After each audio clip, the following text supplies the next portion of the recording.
लोगो टोमेटोमटियल एवटा Google translate fast खरगोश। अध्याय 261 अखाड़ा गेमिंग मो से फिर मुलाकात। नमस्ते, कृपया हमारे लिए 2 मुकाबले बुक कर दीजिए, धन्यवाद। कोई बात नहीं, ये रही आपकी नंबर प्लेट, कृपया तैयारी कक्ष में जाकर प्रतीक्षा करें। तीनों ने रिसेप्शन पर पंजीकरण कराया और अपनी नंबर प्लेट लेकर तैयारी कक्ष में चले गए। शायद आगामी विश्व चैंपियनशिप के कारण तैयारी कक्ष आज असाधारण रूप से जीवंत था, जिसमें उच्च स्तरीय पोकेमोन और कुछ जिम लीडर स्तर के प्रतियोगी भी मौजूद थे। यान शियाओ के होंठ हल्के से मुड़े, उसे यह प्रतिस्पर्धी माहौल बहुत पसंद आ रहा था। आंखें बंद करके आराम करते हुए उसने अपने अगले साथी पोकेमोन के बारे में सोचा। जल्द ही सी हिंग की बारी आई। उसका प्रतिद्वंद्वी मजबूत नहीं था। मेगा इवोल्यूशन के बाद ब्लेजिकेन ने लगातार फ्लेम किक्स और फिर फ्लेयर ब्लिट्स का इस्तेमाल किया, जिससे थोड़ी देर के लिए ऊर्जा का विस्फोट हुआ, लेकिन फिर उसके प्रतिद्वंद्वी के गोलेम के रॉक स्पाइक से वह पराजित हो गया। सी हिंग ने फिर मेडिचेम को मैदान में उतारा, जिसने फेक आउट और फिर हाई जंप किक का इस्तेमाल करके आसानी से जीत हासिल कर ली। गोल्ड टीयर में उसकी जीत की संख्या अब 8 हो गई थी। हालांकि सी हिंग का भाग्य साथ नहीं दे रहा था। उसने सिर्फ 2 मिनट आराम किया था और तुरंत ही उसका दूसरा मैच शुरू हो गया। उसके सबसे अच्छे खिलाड़ी ब्लेजिकन के न खेल पाने के बावजूद उसने कड़ी मेहनत से 3-2 से जीत हासिल की। अफसोस, आज मैं तुम दोनों से मुकाबला नहीं कर पाया। वह खिलाड़ियों के टनल से बेफिक्र होकर निकला। अपनी लगातार 2 जीत और प्लेटिनम में जल्द ही प्रमोशन मिलने की खुशी से वह साफ तौर पर उत्साहित था। अरे यार, अगर आज मेरी 2 जीत होती तो मैं प्लेटिनम में पहुंचने वाला पहला खिलाड़ी होता। तब तुम गोल्ड के 9 से खेत मुझसे पंगा नहीं ले पाते, ठीक है? क्रिस के शब्दों ने सी हिंग की मुस्कान को तुरंत जमा दिया। अच्छा दोस्त हमेशा पीठ में छुरा घोंपने का सही मौका ढूंढता है। छी, यान शियाओ हंसे बिना नहीं रह सका। सी हिंग के अजीब से हाव भाव देखकर यान शियाओ ने जल्दी से बात संभालने की कोशिश की। लगता है मेरा मुकाबला आप लोगों से नहीं हो पाएगा। मैंने 2 महीने से एरेना में नहीं खेला है, मैं अभी भी सिल्वर लेवल का नौसिखिया हूँ। क्रिस और सी हिंग डिग्री, इसमें कोई हैरानी नहीं कि यह लड़का अभी इतना शांत दिख रहा था। यह है सीजन के अंत में रैंक में ऊपर चढ़ते हुए चैलेंजर खिलाड़ी का आत्मविश्वास। यान शियाओ के प्रतिद्वंद्वियों के लिए 2.5 मिनट का मौन रखा जाता है। तीनों की बात करते करते आखिरकार यान शियाओ का नंबर पुकारा गया। उसने अपने कपड़े ठीक किए और प्लेयर टनल में कदम रखा।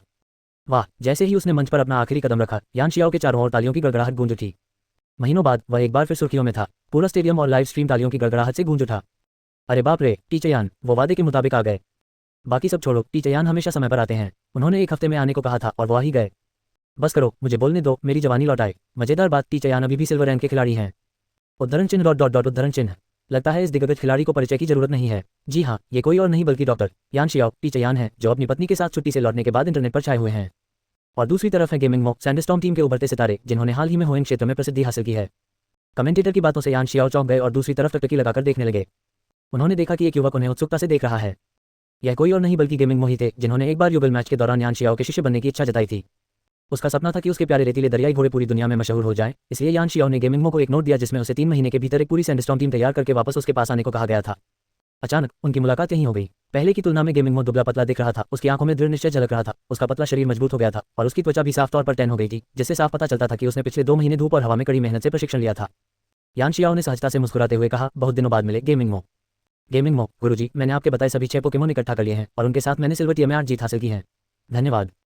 मैंने अभी तक तुम्हें अपना शिष्य बनाने के लिए सहमति भी नहीं दी है। कोई बात नहीं, मेरे दिल में तो तुम पहले से ही मेरे गुरु हो।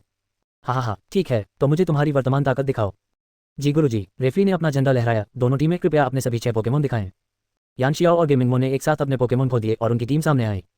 गेमिंग मो, हिप्पोडॉन, गिगालिथ, आर्टिफिशियल सेलेग, एक्सार्डल, स्कारमोरी, गिबल। यान शियाओ, ओलिव, ओरसारिन, सिल्वाली, ईवे, ब्रेवियरी, कंस्कान। गिबल को देखकर यान शियाओ मुस्कुराया, मेहनत और शुभकामनाएं। गेमिंग मो, धन्यवाद गुरुजी। कृपया अपनी टीम की पुष्टि करें, अपने पोकेमोन को वापस बुलाएं और साथ ही अपना भला पोकेमोन मैदान में उतारें। अब लड़ाई शुरू। यान शियाओ और गेमिंग मो ने एक दूसरे को देखा और साथ ही अपने पोकेबॉल फेंके। जाओ हिप्पोडॉन। ओलिव, मैं तुम्हें चुनता हूँ। कार्बन, दलदल से कवच पहने एक विशाल हल्के भूरे रंग का दरियाई घोड़ा प्रकट हुआ। उसकी पीठ के छेदों से बड़ी मात्रा में पीली रेत निकली और फिर वह एक रेतीले तूफान में बदल गया जो पूरे मैदान में फैल गया। हिप्पोडॉन लेवल 45 एलीट मिड टियर क्षमता, सैंडस्टॉर्म प्रवेश करते ही एक रेतीला तूफान उत्पन्न करता है जो कुछ समय तक रहता है। टिप्पणी, गार्ड गेमिंग मो अपने मौसम निर्धारित करने वाले पोकेमोन हिप्पोडॉन को मैदान में उतारता है, जो उसका सिग्नेचर पोकेमोन है, जबकि गार्जियन यान शियाओ की टीम में ओलिविया है, जो उसके प्रसिद्धि पाने के बाद से अजय है। हिप्पोडॉन, सैंड हेल का प्रयोग करो। Olivia, sunny day. हिप्पोडॉन दहाड़ता है और ओलिविया के पैरों के नीचे से दलदली रेत का एक विशाल ढेर उठता है, जिससे एक बवंडर जैसा रेतीला तूफान बनता है जो उसे जकड़ लेता है। Sand hello, ground type physical attack, power 35। ये प्रतिद्वंद्वी पर लगातार कुछ समय तक हमला करता है, उसे बांधे रखता है और उसे पोकेमोन बदलने से रोकता है। रेत के तूफान के प्रभाव में यह मूव सैंड हेल असाधारण रूप से विशाल दिखाई देता है, मानो उसे पूरी तरह से नष्ट कर रहा हो। ओलिविया के मूव पूल में पोकेमोन बदलने वाले मूव्स की कमी है और गार्ड गेमिंग मो ने इसका अनुमान लगा लिया था और निर्णायक हमले के लिए ओलिविया को मैदान पर रोके रखने का इरादा रखता था। हालांकि एक जोरदार धमाके के साथ लाल कार्ड ओलिविया के शरीर से बाहर निकल गया और हिप्पोडॉन भी एक लाल रोशनी में बदल गया और वापस अपने पोकेबॉल में चला गया। मैदान पर सिर और हाथों पर ड्रिल वाले भूरे भूरे रंग का एक कैडल प्रकट हुआ। एक्सकार्डल लेवल 43 एलीट बिगिनर क्षमता, सैंड रश, रेत के तूफान में गति दोगुनी हो जाती है। टॉप, एक बीज जमीन पर गिरा और ओलिविया के पैरों के नीचे एक हरा मैदान बन गया जो हरी रोशनी से जगमगा रहा था। उसी समय आकाश में चल रहा रेत का तूफान धीरे धीरे शांत हो गया और सूरज की रोशनी असाधारण रूप से तेज हो गई। एक ही बार में यान शियाओ ने केवल एक वस्तु का बलिदान देकर प्रतिद्वंद्वी के मौसम अवरोध को तोड़ दिया और एक मजबूत स्थिति स्थापित कर ली। अब ग्रोथ का इस्तेमाल करो। यान शियाओ ने तुरंत एक जबरदस्त बफ का इस्तेमाल किया। ओलिविया की ऊर्जा बढ़ गई और सूरज की रोशनी अधिक चुनिंदा रूप से पड़ने लगी। गेमिंग मो ने मुट्ठी भींची, एक सार्डल, हमला करो और पॉइजन शॉट का इस्तेमाल करो। उसके पास कोई विकल्प नहीं था। अगर वह ओलिविया को खत्म करने के लिए आगे नहीं बढ़ता तो उसे केवल एक पल में पूरी टीम के सफाई का सामना करना पड़ता। लेकिन जैसे ही एक सार्डल ओलिविया के सामने आया, उसकी ग्रोथ स्किल खत्म हो गई। सुपरह्यूमन स्तर की स्किल की रिलीज गति एक सामान्य स्किल से कहीं अधिक होती है। यान शियाओ की आंखें सिकुड़ गईं। Seed flash, live. अगले ही पल पूरे मैदान में एक तेज हरी रोशनी फैल गई। कोष्टक जारी रहेगा। पुनश्च प्रिय पाठकों जो इस पुस्तक का आनंद ले रहे हैं, कृपया पावर्ड बाय लव नामक एक छोटा सा उपहार भेजना न भूलें। प्रत्येक विज्ञापन केवल कुछ सेकंड का है और आप 1 मिनट के भीतर तीनों दैनिक पावर्ड बाय लव उपहार आसानी से भेज सकते हैं। वह छोटा सा मिनट मुझे और भी बेहतर सामग्री लिखने के लिए प्रेरित करता है और यह इस पुस्तक के अस्तित्व को भी निर्धारित करता है। आप सभी का धन्यवाद। प्रीवियस अध्याय 261 अखाड़ा गेमिंग मो से फिर मुलाकात। Next settings, top, book, catalogue, glossary, replacement, bookshelf, history, newspaper advertisement, Discord about blog. सर्वाधिकार कॉपीराइट 2024-2026 टोमोटोमटियल V0.8 यानामी एनालोगो टोमोटोमटियल। एवटा गूगल ट्रांसलेट फास्ट खरगोश अध्याय 262 दुनिया में सभी प्रयासों में से केवल सपनों को ही धोखा नहीं देना चाहिए। धमाका दुरी एक्साडिल जोर से चीखा, हवा में उछला और जमीन पर गिर पड़ा, उठने में असमर्थ। एक्साडिल लड़ने में असमर्थ है। कृपया खिलाड़ी गेमिंग मो से पोकेमोन बदलने को कहें। वापस आओ एक्साडिल, गेमिंग मो ने तीसरा पोके बॉल फेंकते हुए कहा। स्केलेटन लड़ाई के लिए तैयार हो जाओ। Skeleton level 42 elite beginner. यान शियाओ ने अपनी पलकें उठाई। वेदर बॉल का इस्तेमाल करो। रिप वीए तेज धूप में एक विशाल आग का गोला स्कारमोरी पर आ गिरा। भयानक गर्मी ने हवा को विकृत कर दिया और स्कारमोरी जो ज्यादा तेज नहीं था, बचने में असमर्थ था। कृपया स्कारमोरी पुनरुत्थान का इस्तेमाल करो। धमाका आग का गोला स्कारमोरी के शरीर पर फट गया। अग्नि प्रकार का हमला बेहद असरदार था, लेकिन उसके शरीर पर एक दूसरी सफेद रोशनी चमक रही थी, जिसकी बदौलत वह इस घातक वार को झेलने में कामयाब रहा। स्केलेटन की आंखों में एक भयंकर जानलेवा चमक आ गई और उसने फाइटिंग प्रकार की ऊर्जा का एक जोरदार प्रवाह छोड़ा, जो ओलिविया की छाती पर जोर से लगा। बैंग, ओलिविया आधा कदम पीछे हटी और संभल गई। कमजोर शक्ति के बावजूद 200 की पूरी शक्ति से पुनर्जीवित होने का यह हमला किसी तरह उसने झेल लिया। मजबूत क्षमता, लेकिन ये तुम्हें सिर्फ एक बार बचा सकती है। यान शियाओ ने सिर हिलाया। सीड फ्लैश, बूम, एक जोरदार धमाका हुआ और स्केलेटन जमीन पर गिर पड़ा। स्केलेटन लड़ने में असमर्थ है। कृपया गेमिंग मो इसे किसी दूसरे पोकेमोन से बदल दें। कोई जरूरत नहीं। गेमिंग मो ने स्केलेटन को याद करते हुए सिर हिलाया। मैं हार मानता हूं। वह जानता था कि अगर हिप्पोडॉन आकर मौसम को रेत के तूफान में बदल भी दे, तब भी वह एक शक्तिशाली सीड फ्लैश का सामना नहीं कर पाएगा। कमेंटेटर, गेमिंग मो ने हार मान ली है। यान शियाओ को बधाई, वह भी अगले गोल्ड लेवल प्रमोशन मैच में खेलेंगे, तो देखते रहिए। यान शियाओ ने अपनी ओलिविया को याद करते हुए कहा, कोई भी मौसम रणनीति इतनी कठोर नहीं होती और आपको हमेशा एक ही शुरुआती मौसम सेट करने वाले पोकेमोन पर टिके रहने की जरूरत नहीं है। जब आपको पता चले कि विरोधी टीम में ऐसे पोकेमोन हैं जो आपकी टीम के अधिकांश पोकेमोन का मुकाबला कर सकते हैं, तो आपको अपनी रणनीति में बदलाव करने पर विचार करना चाहिए। इसके अलावा भले ही आप हिप्पोडॉन से शुरुआत करें, आप तुरंत स्कारमोरी पर स्विच कर सकते हैं, जिसमें घास प्रकार के पोकेमोन के प्रति 4 गुना प्रतिरोध होता है, और जल्दबाजी में हमला करने के बजाय वेलविन, स्टील रॉक आदि का उपयोग करके आगे बढ़ सकते हैं। अंततः जब आपको एक लाल कार्ड मिलता है और पिछली पंक्ति में एक सार्डल मिलता है, तो सैंडस्टॉर्म टीम के पास सैंडस्टॉर्म को फिर से सक्रिय करने का कोई मौका नहीं होगा, और सैंडस्टॉर्म के बिना सैंडब्लास्ट प्रकार का मुख्य हमलावर बस बलि का बकरा बन जाएगा। गेमिंग मो कुछ सोच में पड़ गया, फिर से हिलाकर बोला, गुरुजी, मैं समझ गया। ये देखकर लाइव स्ट्रीम में मौजूद दर्शक आपस में चर्चा करने लगे। तुम्हारी सैंडस्टॉर्म टीम में सैंडस्टॉर्म नहीं है, क्या तुमने किसी की बात सुनी है? सच कहूं तो रेड कार्ड का इस्तेमाल करके मौसम को चुराना वाकई मौसम के सभी पैटर्न को तोड़ने का एक तरीका है, चाहे विरोधी टीम समन्वित रक्षा ही क्यों न अपना ले, इससे कोई फायदा नहीं होगा। स्पैरो ईटर, शिक्षक यान बिल्कुल सही कह रहे हैं। उद्धरण चिन्ह उद्धरण चिन्ह। तैयारी कक्ष में वापस आकर यान शियाओ ने गेमिंग मो को सैंडस्टॉर्म टीम के बारे में अपनी समझ संक्षेप में बताई। धन्यवाद शिक्षक जी, मैं इसे जरूर याद रखूंगा। लड़के ने बिना कुछ कहे सिर झुकाया। यान शियाओ ने उसे रोकते हुए कहा, जल्दी नहीं है। असल में मुझे सिर्फ सैंडस्टॉर्म टीम की रणनीति समझ आती है। मैं पोकेमोन ट्रेनिंग का विशेषज्ञ नहीं हूं, इसलिए मुझे शिक्षक कहना भूल जाए। उसे इस मेहनती लड़के के लिए सहानुभूति तो थी, लेकिन उसका शिक्षक बनने का उसका कोई इरादा नहीं था। शिक्षक, क्या आपने यह नहीं कहा था कि मुझे 3 महीने के अंदर 6 पोकेमोन इकट्ठा करके आपके पास वापस आना है? गेमिंग मो ने घबराकर पूछा। यान शियाओ ने सिर हिलाया, मैंने ऐसा कहा था, लेकिन मैंने ये कभी नहीं कहा कि सिर्फ तुम्हारे वापस आने से मैं तुम्हारा शिक्षक बन जाऊंगा। इसके अलावा मैं तो बस इस रास्ते पर लगातार आगे बढ़ रहा हूँ, मैं कोई तथाकथित गुरु नहीं हूँ। ये सुनकर गेमिंग मो की आंखें एकदम काली पड़ गईं। जिस भरोसे ने उसे अब तक सहारा दिया था, वह उस पर टूटा हुआ सा लगा। चिंता मत करो, मैंने मना इसलिए किया क्योंकि मुझे लगा कि शायद मुझमें शिक्षक बनने की ऊर्जा या क्षमता नहीं है। इसलिए मैं तुम्हें एक ऐसे वरिष्ठ से मिलवाने की योजना बना रहा हूं जो तुम्हें सिखाने के लिए उपयुक्त हो। हम गेमिंग मो ने ऊपर देखा। यान शियाओ ने हल्की मुस्कान के साथ कहा, सिन्हो की ग्राउंड टाइप एलीट 4 सदस्य सुश्री किकुनो सिंथिया के अधीन चौथी अनुभवी एलीट 4 सदस्य हैं। उनके अलावा 3 आम सदस्य दाये, वूसोंग और एलियू भी हैं। उनका पसंदीदा पोकेमोन हिप्पोडॉन है। सिंथिया को फोन करके किकुनो को सूचित करने के बाद यान शियाओ ने गेमिंग मो को बता दिया। बाकी तुम पर निर्भर है, यान शियाओ ने उसके कंधे पर थपथपाते हुए कहा। उन्हें केवल परिचय कराना था, किकुनो उन्हें शिष्य के रूप में स्वीकार करेंगी या नहीं, ये गेमिंग मो के प्रदर्शन पर निर्भर था। जी गुरुजी, धन्यवाद। गेमिंग मो ने झुककर प्रणाम किया और अपनी यात्रा जारी रखी। वह यान शियाओ की मदद को दिल से याद रखेंगे और भविष्य में जब वे और मजबूत हो जाएंगे तब उनका एहसान चुकाएंगे। उसकी जाती हुई आकृति को देखकर यान शियाओ के होठों पर हल्की सी मुस्कान आ गई। इस दुनिया में पाने लायक सभी चीजों में से केवल सपनों को ही धोखा नहीं देना चाहिए। अखाड़े में वापसी। यान शियाओ का सामना जल्द ही अपने क्वालिफाइंग मैच से हुआ, और इस बार उसका प्रतिद्वंदी हावरान कोई और नहीं बल्कि क्रिस था, जो प्लेटिनम में पहुंचने ही वाला था। अरे बाप रे, आज तो कोई क्वालिफाई नहीं कर पाएगा, सी हेंग ने घमंड से कहा। ऐसा जरूरी नहीं है, क्रिस ने आत्मविश्वास से कहा और फिर यान शियाओ के साथ खिलाड़ी प्रवेश द्वार की ओर चल पड़ा। कुछ ही क्षणों में दोनों टीमें अपने अपने स्टैंड पर खड़ी हो गईं और रेफरी के इशारे पर उन्होंने अपने 6 पोकेमॉन दिखाए।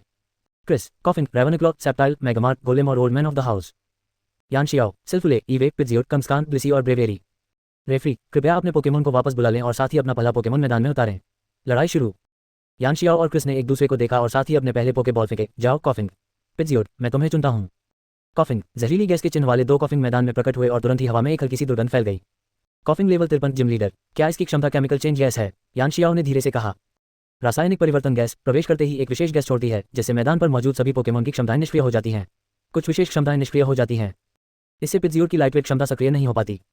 वीजिंग, ताना मारो। क्रिस ने पहला कदम उठाया जिससे यान शियाओ ने भौहें चढ़ाते हुए कहा, पिजियोट यू टर्न लो।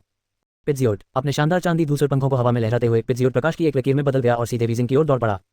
धड़ाम, एक धीमी सी आवाज आई और वीजिंग के सामने एक उबड़-खाबड़ हेलमेट जैसा आकार दिखाई दिया। पिजियोट ने भी दर्द भरी अभिव्यक्ति दिखाई और फिर अपने पोकेबॉल में वापस चला गया। यान शियाओ ने दूसरा पोकेबॉल निकाला। सिल्जी कॉम्प, युद्ध के लिए तैयार हो जाओ। वाह, चमकदार चांदी जैसे सिलवाली के प्रकट होते ही भीड़ में तुरंत खुशी की लहर दौड़ गई। प्रीवियस अध्याय 262 दुनिया में सभी प्रयासों में से केवल सपनों को ही धोखा नहीं देना चाहिए। Next, settings, top, book, catalogue, glossary, replacement, bookshelf, history, newspaper advertisement, discover more, fanfiction writing tools, reading list curated, literary agent directory, creative writing prompts, novel writing software, urban youth novels, Discord about blog, सर्वाधिकार copyright 2024-2026 टोमाटोमटियल V0.1 यानामी एनालोगो टोमाटोमटियल। Iota, Google translate fast खरगोश, अध्याय 263 mega lizard king. Commentator, लगता है यान Xiao इस qualifying match को बहुत गंभीरता से ले रहा है। जहां तक मुझे पता है ये सिलवाली एक चैंपियन स्तर का पोकेमॉन है जो अपना टाइप बदल सकता है। ये कहते हुए यान शियाओ ने एक गुलाबी बैंगनी रंग की स्टोरेज डिस्क फेंकी। सिलवाली मल्टी टाइप अटैक का इस्तेमाल करो। बस, एक जोरदार मानसिक ऊर्जा का विस्फोट हुआ और सिलवाली के गुलाबी बैंगनीपन अचानक खुल गए। फिर वह अदम्य शक्ति से आगे बढ़ा। सच में वे मुझे बहुत ऊंचा समझते हैं। क्रिस ने आंखें सिकोड़ी। वीजिंग एंडोर का इस्तेमाल करो। वीजिंग एक शक्तिशाली आभा से गिर गया और अगले ही पल सिलवाली के हमले से वह जमीन पर जोर से पटक दिया गया। बूम, उसका पूरा गोलाकार शरीर जमीन में गहराई तक धंस गया और गहरी दरारें बाहर की ओर फैल गईं। यह हमला वीजिंग की सहनशक्ति से कहीं अधिक था, लेकिन एंडोर की मदद से उसने अपनी बची कुची ताकत बरकरार रखी। इस बीच बम्पी हेलमेट के पलटवार से सिलवाली भी घायल हो गया। क्रिस ने मौके का फायदा उठाते हुए आदेश दिया, टॉक्सिक स्पाइक्स का इस्तेमाल करो। तेज बैंगनी रंग के चमकते स्पाइक्स जमीन में गाड़ दिए गए जिससे यान शियाओ के पोकेमॉन को जहर लग गया जब उसने पोकेमॉन बदला। सिलवाली, इसे खत्म करो। क्रिस ने तुरंत आदेश दिया, डेस्टिनी बॉन्ड का इस्तेमाल करो। लेकिन यान शियाओ ने हल्की सी मुस्कान बिखेरी और जानबूझकर देरी से दिया गया एक आदेश धीरे से गूंजा, टॉन्ट। क्रिस का चेहरा जम गया। वीजिंग की आत्मा ऊर्जा में उछाल आया और सिलवाली ने एक चीख निकाली और अपने पोकेबॉल में वापस चला गया। ताना मारना प्रतिद्वंदी को स्कूल के बाद मत जाना की धमकी देकर उनके अटैक और स्पेशल अटैक को एक स्टेज कम कर देता है और अपने पीछे वाली पंक्ति के साथ ही पोकेमॉन से पोकेमॉन बदल लेता है। कमेंटेटर, पहले पढ़ो। यान शियाओ ने क्रिस के डेस्टिनी बॉन्ड का अनुमान लगा लिया था, इसलिए उसने आखिरी मिनट में अपना कमांड बदल दिया। अब कॉफिन मुश्किल में है। मैं बस इतना ही कह सकता हूँ कि टीचर यान बहुत सतर्क हैं। उन्होंने उसे कोई मौका ही नहीं दिया। पूछो मत, युद्ध में सब कुछ छल का खेल है। एक चाल, एक पल पहले उसने कहा कि खेल खत्म, अगले ही पल उसने पोकेमॉन बदल दिया। वाकई बहुत ऊंचे मापदंड हैं। मैं तर्क समझ गया, धिक्कार है, लेकिन यह व्यवहारिक है। नोट्स लेते हुए उद्धरण चिन्ह डॉट डॉट डॉट उद्धरण चिन्ह। लाइव स्ट्रीम में दर्शक चर्चा कर रहे थे, तभी यान शियाओ ने पिजियोट को चुन लिया और क्विक अटैक का इस्तेमाल करके कॉफिन को हरा दिया। स्कोर अब 1-0 था। क्रिस अनिच्छा से कॉफिन को वापस बुलाते हुए बोला, आपसे यही उम्मीद थी शिक्षक यान। गंदी चालों के सामने मैं हार मानता हूँ। बोलते ही उसने अपना दूसरा पोकेमॉन, एक आग के गोले जैसी देह वाली छिपकली जिसकी चोंच बतख जैसी थी, को छोड़ दिया। चारिज़ार्ड लेवल 52 जिम शुरुआती। पिटजॉट, कोहरा हटाओ। चारिज़ार्ड, फ्लेम थ्रोवर चलाओ। पिटजॉट ने अपने पंख फड़फड़ाए जिससे हवा का एक झोंका आया और इलाके के सारे जहरीले कांटे उड़ गए। फिर वह चारिज़ार्ड द्वारा उगले गए आग के मोटे खंभे से बचने के लिए एक तरफ हट गया। इसे भागने मत दो, हमला करते रहो, क्रिस चिल्लाया। फ्लेवर ने पिटजॉट का पीछा किया और उसे जलाते हुए आगे बढ़ा और अंत में जब पिटजॉट एक बार फिर मुड़ा तो उसकी पूंछ के पंखों पर वार किया। बूम, एक छोटा सा धमाका हुआ और काला धुआं फैल गया। चारिज़ार्ड एक ज्वालामुखी में रहता है, इससे निकलने वाली लपटें वाकई असाधारण हैं। हमला जारी रखो, फ्लेम थ्रोवर का इस्तेमाल करते रहो। बोबा, मेगामार ने अपना मुंह फिर से खोला और जलती हुई लपटों का एक सैलाब उगला जो हवा में 5 आग की लकीरों में बढ़ गया और पिटजियोट की ओर बढ़ते हुए एक दाब बड़ा आकार बना लिया। यान शियाओ ने अपनी आंखें सिकुड़ी। हवा के बहाव को भाप लो, आग की लपटों के बीच से निकलने के लिए क्विक अटैक का इस्तेमाल करो। पिटजियोट की निगाहें तेज हो गईं। उसके पंखों पर तेज हवा के झोंके दौड़े और हुश की आवाज के साथ वह आग की लपटों के पीछे से निकल गया, अपने पीछे एक चापाकार निशान छोड़ते हुए। बहुत बढ़िया, रेन डांस का इस्तेमाल करो। यान शियाओ का आदेश सही समय पर आया और पिटजियोट ने अपने पंख फड़फड़ाए। बारिश के बादल बुला लिए और हल्की बूंदाबांदी शुरू हो गई। थंडर पंच, क्रिस चिल्लाया। मेगामार ने पिटजियोट के रेन डांस का फायदा उठाते हुए हवा में छलांग लगाई। यान शियाओ ने अचानक हाथ हिलाते हुए कहा, साइड, पूरी गति से वापस मुड़ो। पिटजियोट, लुगिया के आशीर्वाद से पिटजियोट ने बारिश में जरा भी हिचकिचाहट नहीं दिखाई। वह चारिज़ार्ड के बगल में घूमकर उसके कंधे पर अपने पंजे मारे, थंडर पंच से बचते हुए लाल रोशनी में बदल गया और अपने पोकेबॉल में वापस चला गया। अगला, ईवे, मैं तुम्हें चुनता हूँ। अंदर से एक काला और सुनहरा लग्जरी बॉल खुला और ईवे उछलकर मैदान में आ गया। यान शियाओ के किसी आदेश के बिना ही उसने अपना मुंह खोला और अपने सिर के ऊपर एक विशाल पानी का गोला बना दिया। ईवे, बारिश से ताकतवर हुआ वेदर बॉल उसकी ओर बढ़ा। हवा से अभी उतरे चारिज़ार्ड के पास बचने का समय नहीं था। क्रिस के पास आदेश देने के अलावा कोई चारा नहीं था। प्रोटेक्ट का इस्तेमाल करो। इंद्रधनुषी रंग की ढाल उठी और वेदर बॉल को रोक दिया, लेकिन क्रिस राहत की सांस भी नहीं ले पाया था कि ईवे बिजली का बवंडर अपनी पूंछ की ओर खींचते हुए उन पर टूट पड़ी। नन्ही लोमड़ी ने शरारती मुस्कान के साथ सुस्ती भरी सांस छोड़ी। जम्हाय बुलबुला 4000 की आंखें तुरंत धुंधली हो गईं। क्रिस ने एक पोके बॉल निकाली, वापस आओ। उसके वाक्य पूरा करने से पहले ही ईवे ने एक और वेदर बॉल फेंक दी। इस नजदीकी जबरदस्त हमले से 4000 अचंभित होकर जमीन पर गिर पड़ा और सो गया। पोके बॉल की रोशनी देर से आई, चारों ओर फैली और फिर गायब हो गई। वाह! दर्शक जोरदार तालियों और जयकारों से गूंज उठे। ईवी की हरकतें त्रुटिहीन थीं, मानो सब कुछ पहले से ही तय था, पहले वेदर बॉल के लगने के क्षण से ही, जिससे जिम लीडर स्तर के 4000 को भी पलटवार करने का कोई मौका नहीं मिला। लाइव स्ट्रीम स्क्रीन पर टिप्पणियों की बाढ़ आ गई। अपरिचित, बिल्कुल अपरिचित, क्या ये वही प्यारी सी छोटी ईवी है जिस पर मैं हर दिन फिदा हुआ करता था?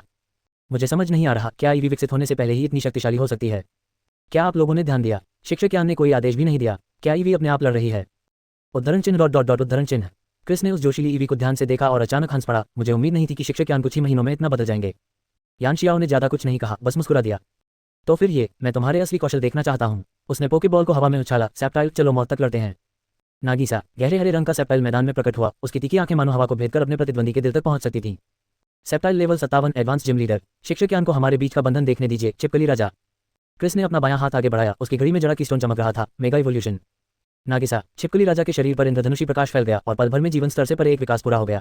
उसकी छाती पर हरा कवच आ गया, उसके शरीर के चारों ओर के पत्ते बेहद नुकीले हो गए, उसकी पूंछ लंबी हो गई और उसकी पीठ पर और भी बीज उगाए। उससे यूरेनस राजा के समान आभा और घने जंगल की अनूठी, जंगली और बेकाबू गंध निकल रही थी। प्रीवियस अध्याय 263 mega lizard king. Next settings. Top book, catalogue, glossary, replacement, bookshelf, history, newspaper advertisement, discover more, novel writing software, ebook publishing guide, creative writing prompts, agent filler novels, reading list curated, Discord about blog, सर्वाधिकार copyright 2024-2026 टोमोटोमटियल V 0.81 यानामी एनालोगो, टोमोटोमटियल, एवटा, Google translate fast खरगोश। अध्याय 264 साझेदारी हासिल करना और स्वर्णिम गुरु बनना। यान शियाओ की निगाहें चमक उठी। अगर बात रिश्तों की है तो हम हार कैसे मान सकते हैं? इतने ही पल उसकी कलाई पर मौजूद जेड क्रिस्टल से सुनहरी रोशनी निकली। नॉर्मल जेड मूव पलक झपकते ही ईवे जेड में बदल गया। यान शियाओ ने अपने हाथ जोड़े, गोल घेरे बनाए, फिर उन्हें पार किया और मुट्ठी भींचकर सीधा कर लिया। ये सभी अभ्यास किए हुए काम उसने पल भर में पूरे कर लिए। सुनहरी जेड शक्ति ने ईवे को अपनी चमक से नहला दिया। यान शियाओ की आंखें दमक उठी और उसके होठों से मानो कोई दिव्य घोषणा निकली। जेड मूव, 9 रंगों का आरोहण शिखर पर।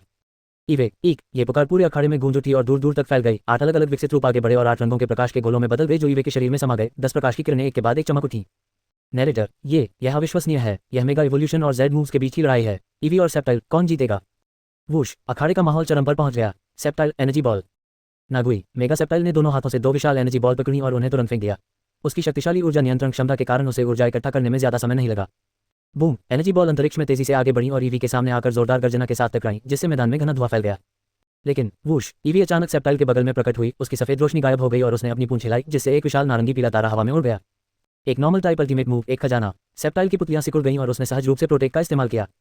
बूम, अगले ही पल अखाड़े में एक जोरदार धमाका गूंज उठा, जिससे आसपास की जमीन हिल गई। यान शियाओ की आंखें सिकुड़ गईं। अखाड़े में मौजूद ईवे ने बिना सांस लिए एक और विशाल तारा फेंक दिया। बैंग, दूसरे धमाके से क्रिस की आंख थोड़ी फड़क उठी। सच कहूं तो ये शांत लेकिन जबरदस्त लड़ाई इतनी तेज थी कि वह इसका मुकाबला नहीं कर पा रहा था। काफी देर बाद धुआं छट गया और घायल सेप्टाइल अखाड़े के बीचों बीच बने गहरे गड्ढे में एक घुटने पर बैठ गया। उसकी प्रबल इच्छाशक्ति ने उसे बेहोश होने से तो बचा लिया, लेकिन वह अपनी सीमा तक पहुंच चुका था। तो चलो अब कोई पछतावा न छोड़ें। क्रिस की आंखों में पागलपन की एक झलक दिखाई दी। सेप्टाइल, इस्तेमाल करो क्रेजी प्लांट। नागिसा, सेप्टाइल के शरीर से एक भयानक ऊर्जा निकली, जिससे वह पल भर में अपने मेगा इवोल्यूशन रूप से वापस सामान्य रूप में आ गया। विशाल मोटे कांटे, जिनमें से प्रत्येक 2 लोगों के घेरे जितना मोटा था, जमीन से उठे और ईवे की ओर कुंडली बनाकर बढ़ने लगे। ईवे चौंक गया, लेकिन शांत रहा और बिजली की एक चमक से बार बार बचता रहा। थोड़ी खुली जगह पर पहुंचकर उसने एक बार फिर ट्रेजर अटैक किया। बूम, दोनों ऊर्जाएं टकराईं, जिससे कांटे और लताएं चकनाचूर हो गईं, फिर भी वे लगातार आगे बढ़ती रहीं। ट्रेजर के विस्फोट को बेअसर करने के बाद बची हुई लताओं ने ईवे को पूरी तरह से घेर लिया। उनके नुकीले कांटे उसके शरीर में चुभ गए। ईवे दर्द से चिल्लाया। यान शियाओ का शरीर कांप उठा। उसे ऐसा दर्द महसूस हुआ जैसे वह उसका अपना हो। अगले ही पल एक हल्का लेकिन स्पष्ट जुड़ाव उसे ईवे से जोड़ गया और उसके हृदय की गहराई से उदात्तीकरण की अनुभूति हुई। ईवी की आभा भी पल भर में बढ़ गई। ईवी की आंखें अचानक तेज हो गईं, मानो यान शियाओ के चेहरे के भावों को प्रतिबिंबित कर रही हों। उसने अपनी पूंछ से वार किया, लताओं को चकनाचूर कर दिया, फिर सफेद रोशनी से घिरी हुई सिर के बल सेप्टाइल के पेट में जा घुसी। धड़ाम, दोनों पोकेमोन एक साथ जमीन पर गिर पड़े। सेप्टाइल तुरंत बेहोश हो गया। ईवी ने संघर्ष करते हुए अपने पैरों पर खड़े होने की कोशिश की और फिर से अपना शरीर सीधा किया। क्रिस कुछ पल की स्तब्ध चुप्पी के बाद राहत की सांस लेते हुए बोला, मैं हार मानता हूँ। क्रिस हार मानता है। यान शियाओ को स्वर्ण रैंक तक पहुंचने पर बधाई हो। गर्जना, कुछ देर के विराम के बाद पूरा अखाड़ा जयकारे से गूंज उठा। नन्ही लोमड़ी यान शियाओ की बाहों में कूद पड़ी। उसका मुलायम सिर उसे रगड़ रहा था। यान शियाओ ने उसे सहलाया और सिकुड़ी हुई आंखों से मुस्कुराया। अभी हाल ही में उसने ईवे के साथ एक गहरा रिश्ता बना लिया था और उसकी नज़र में ईवे की जानकारी बदल गई थी।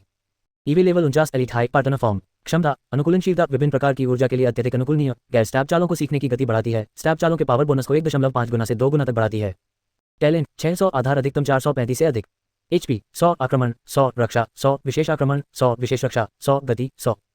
नई सीखी गई चाल पाउंड स्प्लिटन का एक उन्नत संस्करण पार्टनर फॉर्म की चाल शक्ति वही रहती है, लेकिन ईवे की डैश गति बहुत बढ़ जाती है और यह एक निश्चित प्रभाव प्राप्त करती है।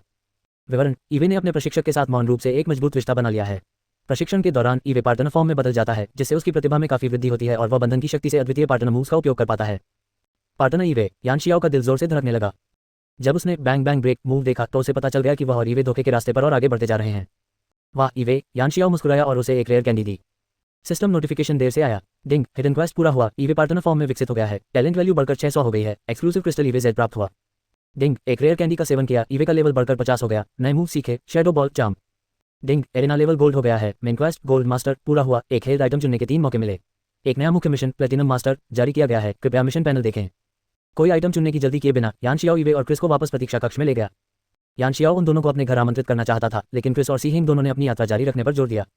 स्पष्ट रूप से यान शियाओ की ताकत देखकर उनमें जल्दबाजी की भावना पैदा हो गई थी। यान शियाओ ने उन्हें रोकने की कोशिश नहीं की, बस उनसे संपर्क में रहने को कहा और वापस चल दिए। समुद्र तट पर बसा ऑरेंज ब्लॉसम सिटी कभी कभी लंबे पंखों वाले सीगल को नीचे उड़ते हुए देखता था, जिससे एक शांत और सुकून भरा वातावरण बनता था। यान शियाओ ने दोपहर की समुद्री हवा का आनंद लेते हुए अपना सिस्टम पैनल खोला। सिस्टम, मेरे लिए blue sky slab, monster slab और एमरल्ड स्लैब चुने। उसने आरसीएस की जितनी हो सके उतनी गोलियां हासिल करने का पहले ही फैसला कर लिया था। पिछली बार की तरह सिस्टम में फिर से थोड़ी देर के लिए सन्नाटा छा गया। हालांकि यह सन्नाटा पिछली बार से थोड़ा कम समय का था। डिंग, विशेष सूचना, एमरल्ड टैबलेट एक विशेष कहानी की वस्तु है और इसे प्राप्त नहीं किया जा सकता है। कृपया किसी अन्य वस्तु का उपयोग करें। प्रीवियस अध्याय 264 साझेदारी हासिल करना और स्वर्णिम गुरु बनना। Next settings, top book, catalogue, glossary, replacement, bookshelf, history, newspaper advertisement, discover more, agent filler novels, literary agent directory, novel writing software, random topic generator, Discord about blog, सर्वाधिकार कॉपीराइट 2024-2026 टोमेटोमटियल V0.81 यानामी एनालोगो टोमेटोमटियल एवटा गूगल ट्रांसलेट फास्ट खरगोश अध्याय 265 RCS और जीवन का स्रोत। हम यान शियाओ चौंक गया। Grass type emerald stone slab नहीं मिल पा रहा था। कोई खास प्लॉट? क्या फिल्म में कोई गड़बड़ है? यान शियाओ को तुरंत कारण समझ आ गया। आरसीएस थिएटर में दिखाए गए एनीमे में भी दिखाई दिया, खासकर 12वीं film the time of super strike में। एनीमे की कहानी के अनुसार कई साल पहले आरसीएस ने मेडिना नामक स्थान को उल्कापिंड से बचाया था। हालांकि उल्कापिंड के हमले को सोखने के बाद उसने बहुत सारी ऊर्जा खो दी और उसके 18 पत्थर के स्लैब भी बिखर गए। मेडिना के नेता डामोस ने उसे ढूंढा और बिखरे हुए स्लैब को इकट्ठा करने में मदद की। हालांकि आरसीएस ने भले ही उस जगह को भारी नुकसान से बचाया, लेकिन टक्कर से निकली भयानक ऊर्जा ने मेडिना की सारी फसलें नष्ट कर दी और उसके पारिस्थितिकी तंत्र को पूरी तरह से बर्बाद कर दिया। डेमोस का एहसान चुकाने के लिए आरसीएस ने पृथ्वी, जल, घास, बिजली और ड्रैगन का प्रतिनिधित्व करने वाली 5 पत्थर की पट्टियों को जीवन रत्न में मिला दिया, ताकि मदीना को उसकी पूर्ण समृद्धि वापस पाने में मदद मिल सके। उसने वादा किया कि मदीना के संकट से उबरने के बाद चंद्रग्रहण के दिन वह इसे लौटा देगा। कहानी में आगे चलकर डेमोस को उसके अधीनस्थों द्वारा धोखा दिए जाने के कारण चंद्रग्रहण के दिन मदीना के लोगों ने आरसीएस पर हमला कर दिया। क्रोधित होकर उसने सब कुछ नष्ट कर दिया और भारी क्षति के कारण गहरी नींद में सो गया। ये कहानी का अंत है और एक गलतफहमी के कारण आरसीएस के मन में मानवता के प्रति घृणा उत्पन्न हो गई। डिंग, होस्ट ने विशेष मिशन जीवन रत्न की पुनर्प्राप्ति शुरू कर दिया है। कृपया मिशन पैनल देखें। विशेष जीवन रत्न की पुनर्प्राप्ति। विवरण: ब्रह्मांडीय ऊर्जा का संतुलन बनाए रखने के लिए सृष्टिकर्ता देवता आरसीएस ने अनगिनत वर्षों तक कई दिव्य प्राणियों को बुलाया ताकि वे अपनी शक्ति का उपयोग करके विसंगतियों को दबा सकें और रिक्त स्थानों को भर सकें, जिसके परिणामस्वरूप उनकी क्षमताओं में काफी गिरावट आए। मिजना की घटना के बाद ये पूरी तरह से निष्क्रिय हो गया। इसका एकमात्र बचा हुआ विचार अभी भी दुनिया को देख रहा था। आवश्यकता: 5 पत्थर की पट्टियों से बने जीवन उत्पादक गोले को खोजने के लिए मिजना खंडहरों पर जाएं। पुरस्कार: आरसीएस पौराणिक पोकेमोन को पकड़ने का मिशन अनलॉक करें और 5 पत्थर की पट्टियां प्राप्त करें। भूमि, जल, घास, विद्युत, ड्रैगन। नोट: इस मिशन में जोखिम का स्तर बहुत अधिक है। इसे शुरू करने से पहले कम से कम 80 स्तर का पोकेमोन होना अनुशंसित है। उद्धरण चिन्ह, प्रश्नवाचक चिन्ह, विस्मयादिबोधक चिन्ह, विस्मयादिबोधक चिन्ह, उद्धरण चिन्ह। यान शियाओ स्तब्ध रह गया। उसे उम्मीद नहीं थी कि वह गलती से आरसीएस की इस कहानी को शुरू कर देगा। यह 80 स्तर का पोकेमोन, क्या वह किसी दिव्य युद्ध का साक्षी बनने वाला है? देखिए, फिल्म में मिजना खंडहर एक महत्वपूर्ण स्थान था जहां 3 भौतिक देवता और 4 सृष्टिकर्ता देवता आपस में भिड़े थे। एनिमे में ऐश और उसके दोस्त समय में पीछे जाकर कारण और परिणाम को ठीक करने में सक्षम हुए, अंततः आरसीएस की गलतफहमी को दूर किया और देवताओं के युद्ध को समाप्त किया। ये सब डायल्गा के साथ उनकी मित्रता और खंडहरों के रक्षकों द्वारा मानसिक शक्तियों के उपयोग के कारण संभव हुआ। मित्रता का तात्पर्य ऐश और उसके दोस्तों द्वारा 10वीं फिल्म में ऐश टाउन में 2 समय यात्री देवताओं के बीच हुए संघर्ष को सुझाने से है। मानसिक शक्तियां पोकेमोन के साथ संवाद करने की क्षमता है, जो विशेष रूप से क्रोध को शांत करने में प्रभावी होती है, और यह क्षमता डामोस परिवार के पास है। इसलिए यान शियाओ के लिए ऐसे मामले में हस्तक्षेप करना अत्यंत कठिन होगा, जब तक कि मैं भी ऐश टाउन की घटना में शामिल न हो जाऊं। यान शियाओ की निगाहें तीव्र थीं। इससे पहले उसने बैदाई शहर के संग्रहालय में टावर ऑफ टाइम का एक मॉडल देखा था। दुनिया का सबसे बड़ा वाद्य यंत्र ओरासियन है, जो एस्पेन टाउन में स्थित है और एकमात्र ऐसा वाद्य यंत्र है जो ऐसा संगीत उत्पन्न कर सकता है जो सभी क्रोध को शांत कर सकता है। ये बताना जरूरी है कि एस्पेन टाउन में एक डाकराई रहता है।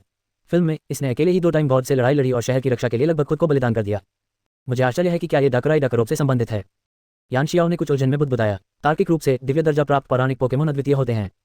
उदाहरण के लिए, यान शियाओ ने पहले जिन संरक्षक देवताओं तापुफिनी और स्वप्न देवी क्रिसिया का सामना किया था। डाकरोप के कब्जे में डाकरोप स्पष्ट रूप से स्वप्न देवी की प्रतिरूप दुस्वप्न देवी है। अन्यथा क्रिसिया ने स्वयं उनके युद्ध में हस्तक्षेप नहीं किया होता। यान शियाओ ने एक गहरी सांस छोड़ी। उसकी सारी उलझन और बेबसी उसकी शक्तिहीनता से उपजी थी। इस पर परेशान होने के बजाय अपनी गति बढ़ाना बेहतर है। सिस्टम अधिग्रहण लक्ष्य को एमरल्ड स्लेट से मैजिक स्लेट में बदलें। डिंग आइटम चयन समाप्त। ब्लू स्काई मॉन्स्टर और मैजिक स्लेट प्राप्त हुए। अगले ही पल यान शियाओ के हाथ में बास्केटबॉल के आकार के ताबूत के आकार के 3 षटभुजाकार कार्ड थे। Blue sky monster magic slate, इसमें सर्वोच्च शक्ति से युक्त दुनिया का मूल तत्व समाहित है, जिसमें फ्लाइंग घोस्ट साइकिक प्रकारों की मूल शक्ति है। जब कोई पोकेमोन इसे धारण करता है तो यह संबंधित प्रकार के मूव्स की शक्ति को 20% तक बढ़ा सकता है। जब इसे धारण नहीं किया जाता है तो यह एक बारी घनाकार स्लेट में परिवर्तित हो सकता है, जिससे एक निश्चित स्थान के भीतर ऊर्जा की तीव्रता बढ़ जाती है और संबंधित प्रकार के पोकेमोन की विकास क्षमता में काफी सुधार होता है। तीनों साधारण स्लेटों को देखकर यान शियाओ के होठों पर मुस्कान आ गई। अब उसके पास कुल 5 पत्थर की पट्टियां थीं, सामान्य, लड़ाकू, उड़ने वाला, भूत और मानसिक। जैसे ही तीनों पत्थर की पट्टियां कृत्रिम स्थान में समाहित हुई, स्वप्नलोक में ऊर्जा की तरंगें तेजी से तीव्र हो गईं। पोकेमोन इन तरंगों में नहा रहे थे और उनकी आभा शुद्धता और गहराई में लगातार बढ़ रही थी। सच कहूं तो यान शियाओ की टीम जिम स्तर पर भी उच्च स्तरीय विकास दर बनाए रखने में पत्थर की पट्टियों की महत्वपूर्ण भूमिका थी। 5 पत्थर की पट्टियों ने यान शियाओ की टीम के अधिकांश पोकेमोन को ढक लिया था। केवल ओलिविया और उर्सारिंग से संबंधित घास और जमीन प्रकार के पोकेमोन ही अनुपस्थित थे। सौभाग्य से सामान्य प्रकार के पोकेमोन में उत्कृष्ट ऊर्जा अनुकूलता होती है, इसलिए प्रभाव बहुत अधिक नहीं था। पोकेमोन को लगन से प्रशिक्षण करने का निर्देश देने के बाद यान शियाओ की चेतना स्वप्नलोक से बाहर आ गई। आंखें खोलते ही उसने देखा कि चेकदार कमीज और काले चश्मे पहने एक छोटा गोल-मटोल आदमी अपना गोल चेहरा उसके बिल्कुल करीब ला रहा है। यान शियाओ बड़ी आसानी से आधा मीटर पीछे हट गया। तो क्या कर रहे हो? यान शियाओ ने बोलते हुए अपना चेहरा छुआ। दिन का उजाला था, भला दिन के उजाले में उसका अपहरण कैसे हो सकता है? माफ करना, मुझे लगा कि तुम जाने पहचाने लग रहे हो, इसलिए मैं पास आ गया, उस मोटे आदमी ने हाथ फैलाते हुए कहा। यान शियाओ ने उसे गौर से देखा और उसे भी लगा कि वह आदमी उसे बहुत जाना पहचाना लग रहा है। अचानक उसे कुछ याद आया और वह झट से बोल पड़ा, क्या तुम आशिदा नहीं हो, बैटल फ्रंटियर के संस्थापक? जी हाँ, हमारे सामने जो व्यक्ति है वही बैटल फ्रंटियर का स्वामी है। दूसरे शब्दों में वह एक पूंजीपति है जिसने 7 शक्तिशाली प्रशिक्षकों को इकट्ठा किया है, जिनमें battle factory leader Dara, arena captain cucumber, dome superstar Hills, pipe queen Azmi, palace guardian ओकॉन, पिरामिड फेरो शिंजिरो और battle tower grand master Lyra शामिल हैं। कुल मिलाकर 7 एलीट 4 और चैंपियन स्तर के प्रशिक्षक। उसने इन 7 की संयुक्त शक्ति का उपयोग करके बैटल फ्रंटियर नामक एक विशाल युद्ध क्षेत्र बनाया और प्रत्येक प्रशिक्षक की अनूठी विशेषताओं के अनुसार खेल के नियमों को अनुकूलित करके नए युद्ध मोड तैयार किए। इसलिए इन 7 शक्तिशाली प्रशिक्षकों को फ्रंटियर मास्टर्स के नाम से भी जाना जाता है। प्रीवियस अध्याय 265 आर्सिस और जीवन का स्रोत। Next settings.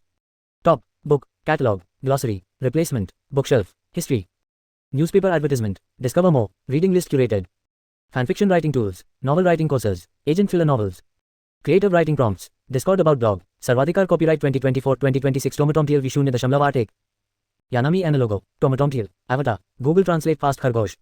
अध्याय 266 सीमावर्ती क्षेत्र में युद्ध। एनिमे में एशमे के साथ होएम क्षेत्र की यात्रा पर जाता है और बैटल फ्रंटियर में भी हिस्सा लेता है, जहां वह आर्टिकुनो के खिलाफ चारिज़ार को हराकर एक ऐतिहासिक उपलब्धि हासिल करता है। लायला को ऐश से प्यार हो जाता है, लेकिन ऐश को इसका जरा भी एहसास नहीं होता। मुझे उम्मीद नहीं थी कि चश्मा पहने होने के बावजूद कोई मुझे पहचान लेगा। लगता है हमारा मिलना तय था। ये रहा बैटल फ्रंटियर का निमंत्रण, कभी मिलने आना। वह अपनी जेब से एक कार्ड निकालता है, इसे आपको टिकटों पर 50% की छूट मिलेगी। यान शियाओ, ये दुष्ट पूंजीपति जरा सी बात पर पर्चे बांट रहा है ना? कोई जरूरत नहीं, मैं होएम क्षेत्र में नहीं रहता, मैं कुछ दिनों में सिन्नो जा रहा हूँ। कोई बात नहीं, मैंने सिन्नो और जोतो की सीमा पर एक शाखा खोली है, एक ही टिकट हर जगह चलेगा। ये लो। ऐश ने बिना देर किए निमंत्रण पत्र उसके हाथ में थमा दिया और दौड़ पड़ी। ऐसा लग रहा था जैसे उसे डर था कि वह मना कर देगा। तो एक मोटा आदमी भी इतनी तेजी से दौड़ सकता है? उसे दूर जाते देख यान शियाओ के होंठ हल्के से हिले। हाथ में कूपन को देखते हुए यान शियाओ ने होंठ सिकोड़े, इसे तो कुत्ता भी नहीं चाहेगा। उसने उसे मसलकर गेंद बना दी और कूड़ेदान में फेंकने का इरादा किया। डिंग, होस्ट को एक नया side quest battle frontier zone मिला है, कृपया क्वेस्ट पैनल देखें। Side quest battle frontier zone विवरण। आशिदा ने सिन्नो क्षेत्र में एक फ्रंटियर जोन खोला है और 5 शक्तिशाली प्रशिक्षकों को फ्रंटियर लीडर के रूप में आमंत्रित किया है। होस्ट से अनुरोध है कि वह उन्हें चुनौती दे और जीत हासिल करे। आवश्यकता, पूर्ण विजय बिना किसी पोकेमोन को खोए। पुरस्कार, लड़ाई में प्रदर्शन के आधार पर दुर्लभ वस्तुएं प्राप्त करें। सड़क किनारे कूड़ेदान में पहुंच चुका हाथ तुरंत पीछे खींच लिया गया। यान शियाओ ने गहरी सांस लेते हुए कहा, अचानक मुझे लगा, खुद जाकर देखना बुरा नहीं होगा। सीमावर्ती क्षेत्र के अग्रणी नेताओं से लड़ना एक अच्छा अनुभव साबित होगा। दुर्लभ वस्तुएं कितनी लुभावनी हैं। पेटलबर्ग जिम में अकाने और मित्सुको ने दोपहर का भोजन तैयार कर लिया था। यान शियाओ ने अपने सभी पोकेमोन को बाहर निकाला, एक एक करके उनकी स्थिति की जांच की और उनके लिए भोजन तैयार किया। फिर वह मेज पर बैठ गया। ये सुनकर कि वह स्वर्ण रैंक पर पहुंच गया है, सेंडी को आश्चर्य नहीं हुआ। उस सुबह बेवेयर को देखने के बाद अब उसे लगा कि यान शियाओ के साथ जो कुछ भी हो रहा है वह आश्चर्यजनक नहीं है। वैसे क्या आप आज दोपहर जा रहे हैं या कल? सेंडी ने चॉपस्टिक नीचे रखते हुए पूछा। यान शियाओ कुछ कहने ही वाला था कि मित्सुको ने चिड़ी को घूरते हुए कहा, बच्चे इतनी दूर से आए हैं, क्या तुम उन्हें विदा करना चाहते हो? उसने यान शियाओ के हाथ पर थपथपाते हुए कहा, अच्छे बच्चे, अपने मालिक की पत्नी की बात मानो, कुछ दिन और रुक जाओ और आराम कर लो।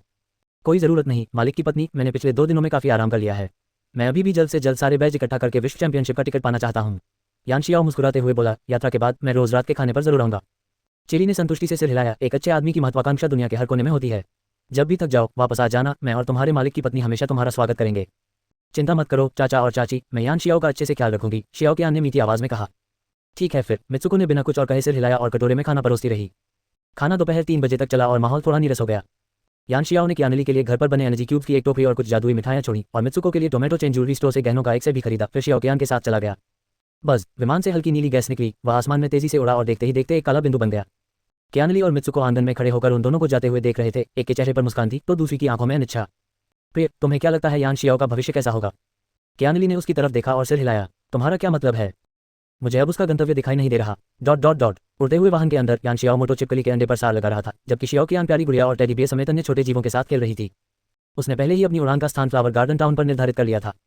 एक और उसके पास दुर्लभ बेर खत्म हो रहे थे और वह उन्हें फिर से प्राप्त करना चाहता था। दूसरी ओर वह योद्धाबाज को उसके पुराने ठिकाने पर वापस ले जाने की योजना बना रहा था। शायद वह अपने पिता को ढूंढ सके और अपनी एक लंबे समय से संजोई हुई इच्छा पूरी कर सके। तभी टेलीविजन पर समाचार प्रसारित हुआ। ब्रेकिंग न्यूज, शेन्हे टाउन इतिहास संग्रहालय और बेदाई सिटी इतिहास संग्रहालय की संयुक्त प्रदर्शनी होने वाली है। प्रसिद्ध पूंजीपति ची ली ने घोषणा की है कि वह संग्रहालय की सुरक्षा प्रणाली के अनुसंधान और विकास के लिए धनराशि दान करेंगे। यान शियाओ ने भौहें उठाईं। क्या ची ली इन दोनों खजानों पर कब्जा करने की योजना बना रहा है? समय स्थान के जुड़वां ड्रैगनों से संबंधित खजाने वज्रमोती और श्वेत जैद मोती क्रमशः बेदाई इतिहास संग्रहालय और शेन्हे इतिहास संग्रहालय में सीलबंद हैं। एनिमे में टीम गैलेक्टिक ने सफलतापूर्वक 2 रत्न चुरा लिए और माउंट कोरोनेट के शिखर पर स्थित भाला स्तंभ पर समय और स्थान के जुड़वां ड्रैगनों को बुलाया। माउंट कोरोनेट की तलहटी में हुई उनकी मुलाकात को याद करते हुए यान शियाओ को लगा कि रेडसन कुछ रहस्य छिपा रहा है। वह खुद विशेष रूप से उत्सुक नहीं था, वह बस उन 2 रत्नों को प्राप्त करना चाहता था। इससे वह भविष्य में होने वाले संभावित देव युद्ध के लिए भी तैयार हो जाता। अपने विचारों को वापस लाते हुए वह दूर सिन्हो महाद्वीप के पश्चिमी तट को देख सकता था। यान शियाओ ने शियाओ के यान को पुकारा, अपने उड़ने वाले वाहन को समेटा और पित्जियोट की पीठ पर कूद गया। पित्जियोट, उत्तरी चट्टान की ओर चलो। पित्जॉट, अपने शानदार पंखों को फड़फड़ाते हुए पित्जॉट उन दोनों को तेजी से आगे ले गया। जैसे ही वे वीर चील के घोंसले के पास पहुंचे, यान शियाओ की कमर पर बंधी पोकेबॉल हिलने लगी। उसके चेहरे के भाव बदल गए और उसने बॉल उछाली। वीर योद्धा, समुद्र पर तूफान ला दो। चीख, एक गर्जनापूर्ण चील की दहाड़ एक कुशल योद्धा की शक्तिशाली आभा के साथ पूरे क्षेत्र में गूंज उठी।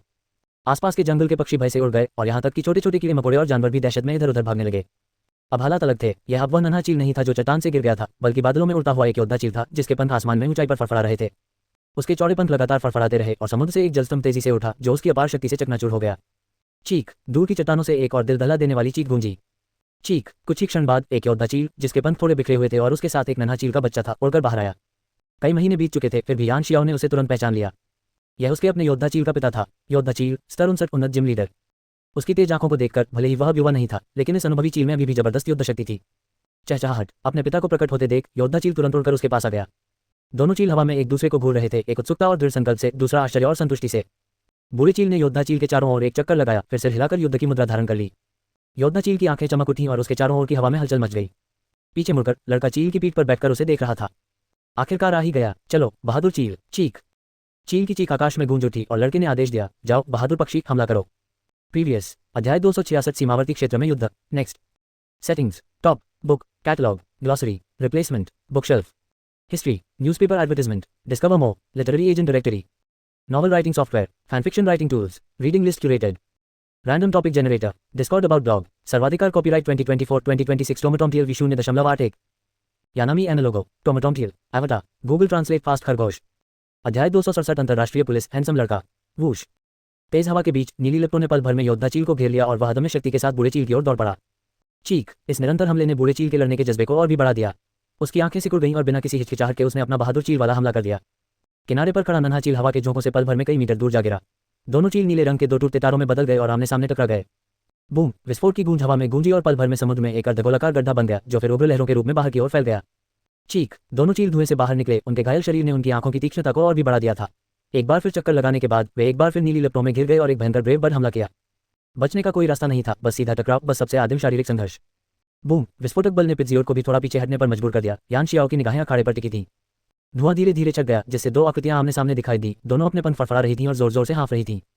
ब्रेव ईगल, यान शियाओ चिल्लाया। ब्रेव ईगल ने अपना सिर घुमाया, उसकी आंखों में एक स्पष्ट प्रज्वलित भावना चमक रही थी। अपने पिता को हमारा पूरा हमला देखने दो। जैसे ही उसके हाथ आपस में जुड़े, सुनहरी रोशनी ने यान शियाओ को घेर लिया। जेड क्रिस्टल से एक चकाचौंध कर देने वाली सुनहरी रोशनी निकली जिसने आकाश को काला कर दिया, मानो इस क्षण केवल वह आदमी और ईगल ही दुनिया में प्रकाश का स्रोत थे। Z move, rapid dive slam. चीख, एक चील की चीख के साथ तेज हवा के झोंके आसमान में दौड़ पड़े और सैकड़ों मीटर के दायरे में छाए बादल पूरी तरह से छट गए। शक्तिशाली चील ने अचानक अपने पंख फैलाए और जोरदार फड़फड़ाहट के साथ नीचे झपटी, चक्कर लगाते हुए ऊपर की ओर उड़ गई। पलक झपकते ही 1000 मीटर की ऊंचाई पर पहुंच गई। उसकी आकृतिक क्षितिज पर सूर्य में विलीन हो गई। फिर एक टूटते तारे की तरह वह आसमान में तेजी से गिरी और पलक झपकते ही बूढ़े चील से टकरा गई। धड़ाम, तूफान ने चील के शरीर को कई मीटर नीचे धकेल दिया जो कुछ सेकंड तक जारी रहा और फिर धीरे धीरे शांत हो गया। आसमान में ऊंचाई पर मौजूद बूढ़ा चील गिरने के लिए बहुत कमजोर था, समुद्र में गिरने ही वाला था। चहचहाहट, शक्तिशाली चील नीचे झपटी, समुद्र में एक लहर छोड़ते हुए ठीक अपने पिता को पकड़ लिया। एक बार वह स्वयं एक चट्टान से गिर गया था और एक नुकीले पत्थर से उसका पंख छिद गया था। अब उसके पंख पूरी तरह से विकसित हो चुके थे और स्वाभाविक रूप से वह अपने पिता को ऐसा दर्द नहीं सहने देना चाहता था। बूढ़े चील ने अपने पिता के इतने करीब खड़े चेहरे को देखा, उसकी आंखों में अपराधबोध और राहत की चमक थी। ओह, उसने धीरे से कहा, अपने सिर के बिल्कुल ऊपर से चमकीला लाल पंख तोड़ा और अपनी चोंच से उसे योद्धा चील के सिर पर रख दिया। अतीत में वह एक पिता के रूप में अपने दायित्वों को निभाने में विफल रहा था, इसलिए अब उसने अपने दृढ़ बच्चे को अपने सबसे अनमोल लड़ने की भावना के प्रतीक पंख से पुरस्कृत करने का फैसला किया। चीख! योद्धा चील अत्यंत प्रसन्न हुआ और अपने थके हुए पिता को हवा में चक्कर लगाने लगा। जब वह थक गया तभी उसने उसे घोंसले में वापस लाया। यान शियाओ को अपने साथ लिए हुए चील पास आकर बोली, बधाई हो वीर चील, तुमने अपना लक्ष्य प्राप्त कर लिया है। वीर चील उड़कर आए, अपनी गर्दन से उसका गाल सहलाया, फिर अपने पंख फैलाए और कान की ऊंगली पर टकटकी लगाई खड़ी रही। ऐसा लग रहा था मानो वह कह रहा हो, इससे भी ज्यादा ऊंचे और शक्तिशाली प्रतिद्वंद्वी इसका इंतजार कर रहे हैं। लड़के ने अपनी मुट्ठी आगे बढ़ाई, अब से हम जीतते ही रहेंगे। चिरप! चील के पंजे उससे टकराए, इस प्रकार समझौता हो गया। Dot dot dot dot dot dot. एक भयंकर युद्ध के बाद योद्धा चील ने अपनी सीमाओं को भेदने की शक्ति पर सफलतापूर्वक महारत हासिल कर ली। यान शियाओ ने भी उसे 20 आक्रमण क्षमता अंक दिए, जिससे उसकी कुल क्षमता 610 हो गई। दोनों योद्धा चीलों का संक्षिप्त उपचार करने के बाद योद्धा चीलों ने अपने पिता को विदाई दी और यान शियाओ और शियाओ कियान को फूल उद्यान नगर में फल खरीदने के लिए ले गए। फूल उद्यान नगर के मानद नागरिक होने के कारण यान शियाओ को यहाँ फलों पर छूट मिल रही थी। जाहिर है, अपनी वर्तमान संपत्ति के साथ वह पैसे खर्च करते समय बिलों की ओर देखता भी नहीं था। कुछ मिनटों बाद यान शियाओ और शियाओ कियान फ्लावर वर्ल्ड फ्लावर शॉप से बाहर निकले। उनके हाथों में पेड़ के फलों से भरे 2 बड़े बड़े बैग थे। वैसे यान शियाओ ने शियाओ कियान के लिए अलग अलग खुशबू वाले परफ्यूम की कई बोतलें भी खरीदी। रोजाना की दूधिया खुशबू से कुछ अलग खुशबू अच्छी लग रही थी। खुली जगह देखकर यान शियाओ ने विमान का दरवाजा खोला और उसमें रखा सारा सामान डाल दिया। उन्होंने ताली बजाते हुए कहा, आखिरकार हो गया। चलो जान, हमारा अगला पड़ाव है वीर सिटी। ठीक है। जैसे ही दोनों बातें करते और हंसते हुए विमान में चढ़ने वाले थे, तभी हरे रंग का कोट और भारी चमड़े के जूते पहने एक छोटे बालों वाला अधेड़ उम्र का आदमी झाड़ियों से निकला। कृपया एक पल रुकिए डॉक्टर। यान शियाओ उसकी मौजूदगी से चौंक कर पीछे मुड़े। लगता है आप मुझे जानते हैं। वह आदमी भी थोड़ा हैरान लग रहा था। अंतर्राष्ट्रीय पुलिस हैंडसम। यान शियाओ ने भौहें चढ़ाईं, लेकिन कुछ देर बाद उसे समझ आया, मर्डन से तुम्हारा क्या रिश्ता है? इसमें कोई हैरानी नहीं कि मेरे गुरु भी उसकी इतनी तारीफ करते हैं। उस सुंदर व्यक्ति ने मुस्कुराते हुए कहा, मेरे गुरु मर्डन है और जैसा कि तुमने कहा, मैं एक अंतर्राष्ट्रीय पुलिस अधिकारी हूं जिसका कोड नाम हैंडसम है और फिलहाल टीम गैलेक्टिक से जुड़े मामलों की जांच कर रहा हूं। उसने अपना बैज यान शियाओ को देते हुए पूछा, क्या तुम्हारे पास हमारी मदद करने का समय है? यान शियाओ ने भौहें चढ़ाते हुए कहा, समय बहुत कम है, लेकिन चूंकि तुम अंकल मर्डन के शिष्य हो, चलो ऊपर चलते हैं और बात करते हैं। कुछ देर बाद तीनों विमान के प्रतीक्षालय में पहुंचे। यान शियाओ ने प्रशिक्षण कक्ष में कीमती सामान को व्यवस्थित किया और फिर उन्हें वेल सिटी में स्वायत्त उड़ान के लिए तैयार किया, जिसके बाद उसने उस सुंदर व्यक्ति को बैठने के लिए आमंत्रित किया। शियाओ कियान ने उन दोनों के लिए एक एक कप चाय बनाई और चुपचाप कमरे से बाहर चली गई। 2 दिन तक मित्सुको से सीखने के बाद वह धीरे धीरे एक प्रोफेसर की पत्नी जैसा व्यवहार करने लगी थी। यान शियाओ ने चाय की एक घूंट ली, कप नीचे रखा और उस आकर्षक लड़के के बारे में सारी जानकारी अपने मन में समेट ली। उस आकर्षक लड़के की बात करें, चाहे गेम हो, एनीमे हो या जनरेशंस एनीमे, उसका रिकॉर्ड उल्लेखनीय था। उसने सिनो की टीम गैलेक्टिक और उनोवा की टीम प्लाज्मा का सफाया कर दिया था। जनरेशंस एनीमे में उसने जियोवानी को उसके चरम पर भी ढूंढ निकाला था। इसलिए इस समय उससे मिलने आना संभवतः टीम गैलेक्टिक के साथ उसके पुराने संपर्क के कारण था। और इससे भी महत्वपूर्ण बात, चूंकि उस आकर्षक लड़के ने मोदान का जिक्र किया, तो ये स्पष्ट है वह बुरा मोदान ही था। उसने उसे धोखा दिया। यान शियाओ ने दांत पीस लिए। इसमें कोई हैरानी नहीं कि जाने से पहले उन्होंने उसे इतना कीमती विमान दे दिया। क्या ये स्पष्ट नहीं है कि वह उनके प्रति ऋणी है और सही समय पर अपने शिष्य की मदद करेंगे? कहते हैं, जैसा करोगे वैसा भरोगे। उफ! यान शियाओ ने गहरी सांस ली, अपना दिमाग साफ किया और उस सुंदर व्यक्ति की ओर देखा। अंकल मोदान ने आपको भेजा है। बताए, आपको मेरी लोकेशन कैसे पता चली? उस सुंदर व्यक्ति ने शर्माते हुए मुस्कुराया, तुम्हें नहीं पता, लेकिन तुम जिस रूपांतरित सशस्त्र विमान का इस्तेमाल कर रही हो वह इंटरपोल के रिकॉर्ड में दर्ज है। इसके अंदर लगा ट्रैकिंग उपकरण किसी भी समय तुम्हारी लोकेशन पता कर सकता है। यान शियाओ, 1 मिनट रुको, मैं उस बूढ़े कमीने मोदान को फोन करके उसे खरी खोटी सुना दूं। डॉट डॉट डॉट कोष्टक जारी रहेगा। पुनश्च जिन पाठकों को ये किताब पसंद आए, कृपया मुफ्त उपहार भेजना न भूलें। प्यार से दिया गया। हर विज्ञापन कुछ ही सेकंड का है, जिससे 1 मिनट के भीतर ही रोजाना के 3 प्यार से प्रेरित विज्ञापन आसानी से दिखाए जा सकते हैं। लेकिन ये छोटा सा 1 मिनट मुझे बेहतर सामग्री लिखने के लिए प्रेरित करता है और अंततः यही किताब के अस्तित्व को तय करता है। कृपया मेरी मदद करें। सभी को क्षमा करें, मेरे दादाजी के निधन के कारण अपडेट में देरी हो गई है। ये अध्याय मैंने देर रात तक जागते हुए लिखे हैं, कृपया मुझे क्षमा करें। प्रीवियस अध्याय 267 अंतर्राष्ट्रीय पुलिस हैंडसम लड़का। Next settings, top book, catalogue, glossary, replacement, bookshelf, history, newspaper advertisement, discover more, novel writing software, reading list curated, random topic generator, literary agent directory, fanfiction writing tools, agent filler novels, Discord about blog, सर्वाधिकार copyright 2024-2026 टोमोटोमटियल V0.1 यानामी एनालोगो टोमोटोमटियल। एवटा Google translate fast खरगोश। अध्याय 268 क्या आपके दरवाजे पर कोई खजाना पहुंचाया जाएगा? मर्दान की हरकतों पर यान शियाओ ने बस इतना ही कहा, ठीक है, तुम इंतजार करो। अगर मुझे टीम गैलेक्टिक में जरा भी दिलचस्पी न होती तो मैं बहुत पहले एलोला पहुंच गया होता और रोजाना 100-200 बार तुम्हें हराते हुए अपना लाइव वीडियो बनाता। मर्डन के अकाउंट पर अपनी नाराजगी जाहिर करने के लिए कुछ बेतुके संदेश भेजने के बाद यान शियाओ ने उस हैंडसम लड़के से गंभीर बातें शुरू की। पता चला कि उस हैंडसम लड़के की जांच पड़ताल की बदौलत उन्हें टीम गैलेक्टिक की योजनाओं का कुछ अंदाजा हो गया था। उनका इरादा 2 संग्रहालयों में सील किए गए वज ज्वेल और वाइट जेड ज्वेल को निशाना बनाने का था। दोनों संग्रहालयों द्वारा इस समय संयुक्त प्रदर्शनी आयोजित करने का मकसद टीम गैलेक्टिक का ध्यान आकर्षित करना, उन्हें बाहर निकालना और फिर एक ही झटके में उनका सफाया करना था। क्या यही तुम्हारा घिनौना विचार है? यान शियाओ के होंठ तेजी से फड़फड़ाए। हम सिनो लीग का आधिकारिक रूप चैंपियन सिंथिया को मुख्य लड़ाकू बल के रूप में इस्तेमाल करना है, साथ ही दोनों रत्नों की सुरक्षा सुनिश्चित करने के लिए बड़ी संख्या में गार्ड और खोज दल तैनात करना है। उद्धरण चिन्ह डॉट डॉट डॉट उद्धरण चिन्ह। यान शियाओ अवाक रह गया। आप हमेशा सतर्क नहीं रह सकते। क्या होगा अगर वे कभी आए ही नहीं? और क्या आप उनके कर्मियों को जानते भी हैं? आप कैसे यकीन कर सकते हैं कि उनकी कुलीन लड़ाकू सिंथिया इसे संभाल पाएगी? इसके अलावा टीम गैलेक्टिक की तकनीकी क्षमता को कम नहीं आंका जा सकता। यान शियाओ ने प्लूटोन के तकनीकी कवच के बारे में सोचा। टीम गैलेक्टिक के पास भी ऐसे कई उपकरण होंगे। उस आकर्षक लड़के ने पूरी तरह से सहमति जताते हुए कहा, मेरी राय भी आपकी राय से मिलती है, इसलिए मैंने खास तौर पर अपने गुरु से सलाह ली। ओह अंकल, मेरिन ने क्या कहा? उन्होंने कहा कि आप सबसे सुरक्षित हैं और वे चाहते हैं कि मैं रत्न चुराकर आपको दे दूं। उस आकर्षक लड़के ने कहा। उसके चेहरे पर अभी भी थोड़ी अनिश्चितता झलक रही थी। स्पष्ट रूप से उसे लगा कि मेरिन का सुझाव कुछ ज्यादा ही अटपटा था। यान शियाओ भी चौंक गया। क्या ये संभव भी है? उसने ये भी कहा कि सिंथिया की सहमति मिल जाए तो सफलता की बहुत अधिक संभावना है। फिर एक नकली मॉडल असली मॉडल की जगह ले लेगा और असली मॉडल तुम्हारे पास ही रहेगा। उद्धरण चिन्ह डॉट डॉट डॉट उद्धरण चिन्ह। यान शियाओ सोचने लगा, सच कहूं तो मेरिन की योजना वाकई बहुत ही चालाकी भरी है। यान शियाओ की सिस्टम इन्वेंटरी के साथ उसकी कमजोर स्थिति को छोड़ दे तो उसकी युद्ध शक्ति, सामाजिक लोकप्रियता और रुतबे को देखते हुए किसी चैंपियन की ताकत के बिना उससे 2 रत्न छीनना नामुमकिन होगा। इसके अलावा वह सिन्हो लीग का सदस्य नहीं है, इसलिए उस पर निगरानी का स्तर भी बहुत कम होगा। तुम्हें पता है, टीम गैलेक्टिक कई सालों से सिन्हो क्षेत्र में गहराई से जमी हुई है। ये गारंटी देना मुश्किल है कि उनके कुछ सदस्य लीग के परिषद सदस्यों में शामिल होंगे। इसलिए उन्होंने ये दोषपूर्ण पकड़ने की रणनीति बनाई और उसे अंजाम भी दिया। मोदान की योजना की खूबी इस बात में है कि इसके बारे में केवल उसे, सिंथिया और उस आकर्षक व्यक्ति को ही पता है। जू लेन और यान शियाओ के रिश्ते को देखते हुए इसमें कोई संदेह नहीं है और इंटरपोल के गांठा होने से इसके सफल होने की पूरी संभावना है। सबसे महत्वपूर्ण बात, इस तरह दोनों रत्न यान शियाओ के पास प्रखेप रहेंगे। इंटरपोल 001 वाकई कमाल है। यान शियाओ ने सिर हिलाते हुए कहा, मुझे कोई समस्या नहीं है। मैं अंकल मोदान के कहे अनुसार करूंगा। मैं सिस्टर जू लेन से संपर्क करने में भी मदद कर सकता हूँ। बहुत बहुत धन्यवाद। मैं इंटरपोल की ओर से आपका धन्यवाद करता हूँ। उस आकर्षक व्यक्ति ने खड़े होकर झुककर अभिवादन किया। आप तो बड़े दयालु हैं, ये तो बस मेरे लिए एक छोटी सी मदद थी, यान शियाओ ने मुस्कुराते हुए कहा। इतना कीमती तोहफा भला वो कैसे ठुकरा सकता था? क्या वो मूर्ख नहीं होगा? कुछ और जानकारी जुटाने के बाद यान शियाओ ने जू लेन को भी फोन किया। चैंपियन की बेटी भी इस मामले से परेशान थी, इसलिए यान शियाओ की योजना सुनकर उसने इस पर विचार करने की इच्छा जताई। हालांकि मामले की गंभीरता को देखते हुए उसे अभी भी अपनी दादी, संग्रहालय की क्यूरेटर डॉक्टर जीजिलान से इस बारे में बात करनी थी। जू लेन के जरिए यान शियाओ को यह भी पता चला कि प्रदर्शनी आधे महीने में शुरू होगी, जिससे उसे काफी समय मिल जाएगा। उसे बस कुछ दिन पहले शेनहे टाउन जाकर इस बारे में और बात करनी थी। फोन रखने के बाद यान शियाओ ने उस सुंदर आदमी को हैरानी से देखा। तुम अभी तक यहाँ क्यों हो? उस आकर्षक व्यक्ति ने खिड़की से तेजी से दूर होती धरती को देखा और वह सवाल पूछा जो उसे एक गहरे सत्य के रूप में लगा। तो मुझे विमान से कूद जाना चाहिए। डॉट डॉट डॉट अंततः यान शियाओ उस आकर्षक व्यक्ति को वेल सिटी ले जाने के लिए सहमत हो गया। आखिरकार टीम गैलेक्टिक की इमारत वही थी और वह वहां रहते हुए उसकी जांच भी कर सकता था। हालांकि इसका मतलब यह था कि यान शियाओ अगले कुछ घंटों तक उसके बड़े स्तनों के साथ अंतरंग नहीं हो पाएगी। शियाओ के यान के सुडौल शरीर पर बार बार नजर डालते हुए यान शियाओ ने बार बार आहें भरी। दिन सालों जैसे लग रहे थे। डॉट डॉट डॉट 1 घंटे से अधिक समय के बाद पूरी गति से उड़ता हुआ विमान आखिरकार वेल सिटी के बाहरी इलाके में उतरा। पूरी तरह रुकने से पहले ही यान शियाओ ने उस सुंदर व्यक्ति को नीचे आने का आमंत्रण दिया। फिर एक जोरदार धमाके के साथ अंतरिक्ष यान का दरवाजा बंद हो गया। वह सुंदर व्यक्ति ओजन में दिख रहा था। मन ही मन बुदबुदाते हुए बोला, कहते हैं कि ज्यादातर शोधकर्ता पागल होते हैं, लगता है वे सही हैं। सिर हिलाते हुए वह वेल सिटी की ओर चल पड़ा। उसके पीछे अंतरिक्ष यान हल्का हल्का कांपने लगा। डॉट डॉट डॉट उस रात शियाओ की यान बिस्तर पर करवट लेकर लेटी थी। उसके होठों पर मुस्कान थी और वह गहरी नींद में सो रही थी। यान शियाओ ने धीरे से उसके माथे पर चुंबन किया और उसकी चेतना स्वप्नलोक में चली गई। कंसकान को पकड़ने के बाद उसने अभी तक इस नए सदस्य को खेल खेलना नहीं सिखाया था।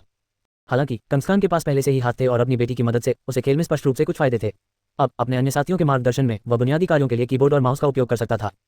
जब यान शियाओ वहां पहुंचा तो वह स्लेकिंग के साथ सोयाबीन मील स्काई नामक एक काल्पनिक उपन्यास पढ़ रहा था। ये कहानी नायक के अपने पिता के बंदी बनाए जाने के बाद बदला लेने और क्लाउड ब्लू संप्रदाय का नरसंहार करने की है। आउटरीच का अभ्यास करने में यह उनके लिए बेहद कारगर साबित हुआ। यान शियाओ ने मूल रूप से कंसकान को कुछ राउंड के लिए एक नकली लड़ाई में ले जाने की योजना बनाई थी, लेकिन उसे खेल में इतना मग्न देखकर उसने उसे परेशान नहीं किया। उसने सीधे अपने टैलेंट पॉइंट्स का उपयोग करके उसकी प्रतिभाओं को अधिकतम कर दिया और फिर ब्रेक थ्रू का प्रयास किया। उसके अटैक स्टैट में 40 पॉइंट्स जोड़ने के बाद उसकी अटैक प्रतिभा 140 तक पहुंच गई और उसकी कुल प्रतिभा 510 हो गई। फिर यान शियाओ को प्रोफेसर ओक द्वारा दिया गया एनर्जी क्यूब में मिला। अब लोपोनी, सेकिंग, सिलवाली और बेवेयर जैसे पोकेमोन को टॉप टियर एनर्जी क्यूब्स की आवश्यकता थी, इसलिए उसे उच्च गुणवत्ता वाले क्यूब्स का एक बैच बनाना था। अब उच्च स्तरीय ऊर्जा क्यूब्स के लिए एवोल्यूशन स्टोन जैसी दुर्लभ वस्तुओं की आवश्यकता थी। पोकेमोन को एलीट 4 या चैंपियन स्तर तक पहुंचने के लिए आवश्यक ऊर्जा शुद्धता बेरी और नीलमणि जैसी वस्तुओं से प्राप्त नहीं की जा सकती थी। हालांकि यान शियाओ इसके लिए तैयार था। बिना किसी झिझक के उसने सिस्टम शॉप से एक रेशमी स्कार्फ और एवोल्यूशन स्टोन का एक सेट प्राप्त किया। वह इन दुर्लभ वस्तुओं को ऊर्जा घन में शामिल करने का प्रयास करना चाहता था।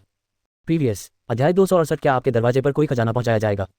Next settings, top book, catalogue, glossary, replacement, bookshelf, history, newspaper advertisement, discover more, novel writing software, agent filler novels, novel writing courses, fanfiction writing tools, book review service, literary agent directory, Discord about blog, सर्वाधिकार copyright 2024-2026 टोमाटोम TLV 0.81 यानामी एनालोगो टोमाटोम TL iota Google translate fast खरगोश अध्याय 269 पौराणिक ऊर्जा घन।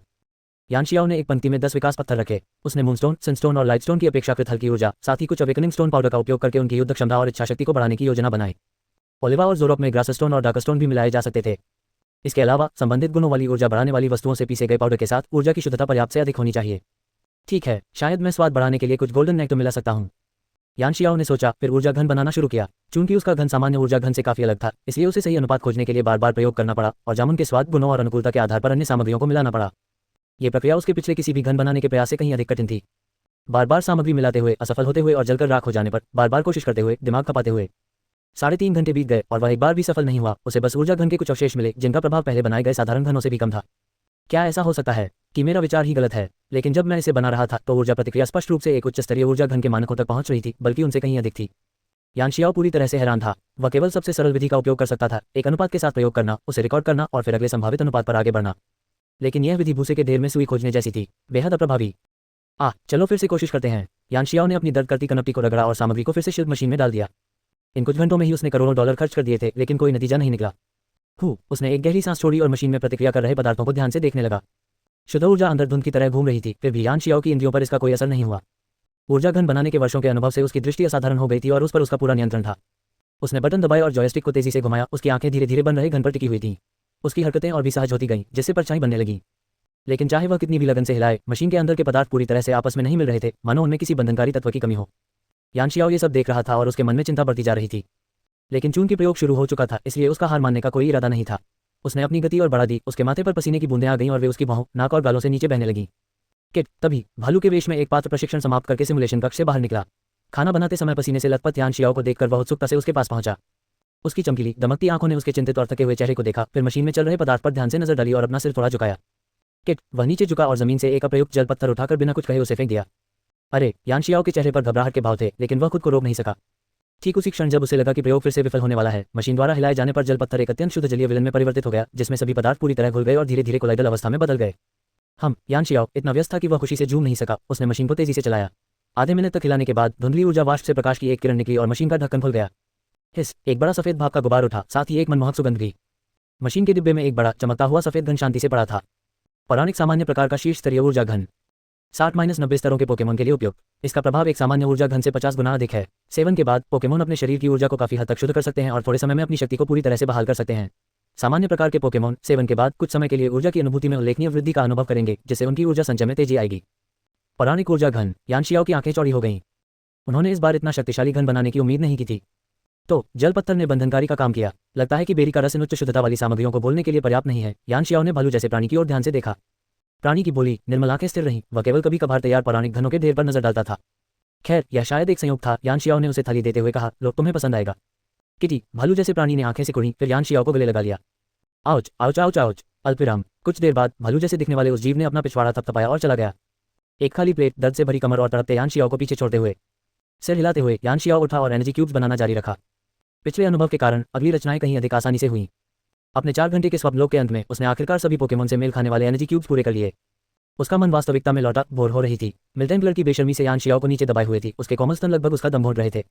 उसने उसके भरे हुए नितंबों को चुटकी से दबाया, फिर धीरे से शियाओ के यान को दूर धकेला और नहाने के लिए उठ गया। अपनी व्यक्तिगत जरूरतों को पूरा करने के बाद यान शियाओ ने टोमेटो डिलीवरी से टेकआउट ऑर्डर किया। आज सुबह के नाश्ते में मसालेदार सूप, तले हुए आटे के टुकड़े, टोफू पुडिंग और बीफ फ्रिटर्स थे। शियाओ के यान के खाने जितना स्वादिष्ट तो नहीं था, लेकिन फिर भी काफी अच्छा था। आखिरकार शियाओ के यान ने कल रात पकौड़ी बनाने में बहुत मेहनत की थी। उसे कभी कभी आराम से सोने देना अच्छा था। टेकआउट का इंतजार करते हुए यान शियाओ ने समय बर्बाद नहीं किया। उसने सिस्टम पैनल खोला और लॉटरी शुरू कर दी। अब तक उसकी दौलत बेहिसाब हो चुकी थी, इसलिए वह लॉटरी पर पैसे खर्च करने में कंजूसी नहीं करेगा। सिस्टम से सलाह लेने के बाद उसने 50 मास्टर पॉइंट्स प्रति ड्रॉ की कीमत पर गैर डुप्लीकेट आइटम के लिए लॉटरी शुरू की। इस बार उसे 6 नए कैरी आइटम मिले, king's proof, sharp fang, sharp claw, focus mirror, wide angle mirror और फोकस मिरर। किंग्स प्रूफ और शार्प फैंग दोनों से हमला करते समय विरोधियों के पीछे हटने की संभावना कम होती है। शार्प क्लॉ और फोकस मिरर दोनों से उसकी क्रिटिकल हिट दर एक स्तर बढ़ जाती है। वाइड एंगल लेंस से चालों की सटीकता में थोड़ा सुधार होता है, जबकि फोकसिंग लेंस से प्रतिवाद करते समय सटीकता में काफी वृद्धि होती है। ये सभी 6 आइटम काफी उपयोगी हैं। यान शियाओ ने इनमें से एक आइटम डेवॉन कॉर्पोरेशन को भेज दिया और एक किंग टोकन और एक लाइट स्टोन को उपहार बॉक्स में लपेटकर अपने बेड साइड टेबल पर रख दिया। शियाओ के यान का बबल स्क्विरल लगभग विकसित होने के लिए तैयार है। सिनाबार में विकसित होने के लिए लाइट स्टोन की आवश्यकता होती है। इसके अलावा बबल स्क्विरल की निरंतर आक्रमण चालें किंग टोकन के साथ मिलकर प्रतिद्वंद्वी को प्रभावी ढंग से विचलित कर सकती हैं। कुछ विशेष परिस्थितियों में प्रतिद्वंद्वी को तब तक लगातार विचलित करना संभव है जब तक कि वह मर न जाए। इसके अलावा यान शियाओ ने पिज़्जियोट के लिए एक मेगा स्टोन भी निकाला है। वह चांदी सफेद मेगा पिज़्जियोट का बेसब्री से इंतजार कर रहा है। आज जिम खत्म करने के बाद मैं शायद अखाड़े में जाकर अपने दर्शकों को नए आइटमों के बारे में और समझा सकूंगी। यान शियाओ ने मन ही मन बुदबुदाते हुए सोशल मीडिया पर एक नया अपडेट पोस्ट किया। शिक्षक यान की वेल सिटी की यात्रा। चित्रक भोर में वेल सिटी। प्रीवियस अध्याय 269 पौराणिक ऊर्जा घन। Next settings. Top book, catalogue, glossary, replacement, bookshelf, history, newspaper advertisement, discover more, e-book publishing guide, agent filler novels, creative writing prompts, random topic generator, Discord about blog, सर्वाधिकार copyright 2024-2026 टोमोटॉम TLV 0.81, यानामी एनालोगो। टोमाटोमटिल iota Google translate fast खरगोश अध्याय 270 घूंघट वाला शहर। वेलस्टोन शहर सिनोह क्षेत्र के पूर्वी भाग में स्थित एक शहर है। यह उत्तरी तट पर बसा है और समुद्र के उस पार स्थित विशाल द्वीप प्रसिद्ध युद्ध क्षेत्र है जहां बैटल फ्रंटियर भी स्थित है। वेलस्टोन शहर खड़ी पहाड़ियों से घिरा होने के कारण यहाँ परिवहन की सुविधा बहुत अच्छी नहीं है और शहर में कई गोदाम है जिससे यह एक प्रसिद्ध भंडारण केंद्र बन गया है।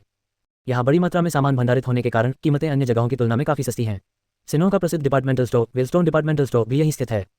इसके अलावा ये टीम गैलेक्टिक का मुख्यालय भी है, संभवतः इसलिए क्योंकि रेडसन ने एक और विशाल गैलेक्टिक इमारत दान में दी है। इस समय वेलस्टोन शहर के पश्चिमी प्रवेश द्वार पर एक लड़का एक लड़की का हाथ पकड़कर गगनचुंबी इमारतों से भरे इस शहर में प्रवेश कर रहा है। उफ प्यारे, आज का गर्मा गर्म सूप बहुत तीखा है, मेरा गला दुख रहा है। शियाओक्सी यान शियाओ का हाथ हिलाती है, उसके स्तन ऊपर नीचे हो रहे हैं। यान शियाओ ने धीरे से उसकी नाक पर उंगली मारी। तुम्हारा गला पहले से ही खराब था, इसका मसालेदार सूप से कोई लेना देना नहीं है। ये सब तुम्हारी गलती है। शियाओकियान ने शरारती अंदाज में आंखें घुमाई, उसका सुंदर चेहरा शर्म से लाल हो गया। यान शियाओ ने अपना हाथ उसकी पतली कमर पर रखा, मुस्कुराया और कुछ नहीं कहा। कहते हैं कि एक लड़की के होठों से गले तक की सामान्य लंबाई 11 सेंटीमीटर होती है और उसका मुंह 90 मिलीलीटर तरल पदार्थ ग्रहण कर सकता है। कहा जा सकता है कि कुछ मामलों में शियाओकियान आम लड़कियों से कहीं बेहतर है। इसमें कोई आश्चर्य नहीं कि वह थोड़ी गोलमटोल, दूधिया गोरी, दोहरी टुड्डी वाली और मलाई जैसी सफेद त्वचा वाली लड़की है। बिना किसी उद्देश्य के सोचते हुए दोनों शहर के बाहरी इलाके में एक प्रजनन केंद्र के पास से गुजरे, तभी यान शियाओ के कानों में एक बातचीत सुनाई दी। श्रीमान रीस, क्या आप कृपया मेरे दादाजी द्वारा यहाँ छोड़ी गई पोकेबॉल लौटा सकते हैं?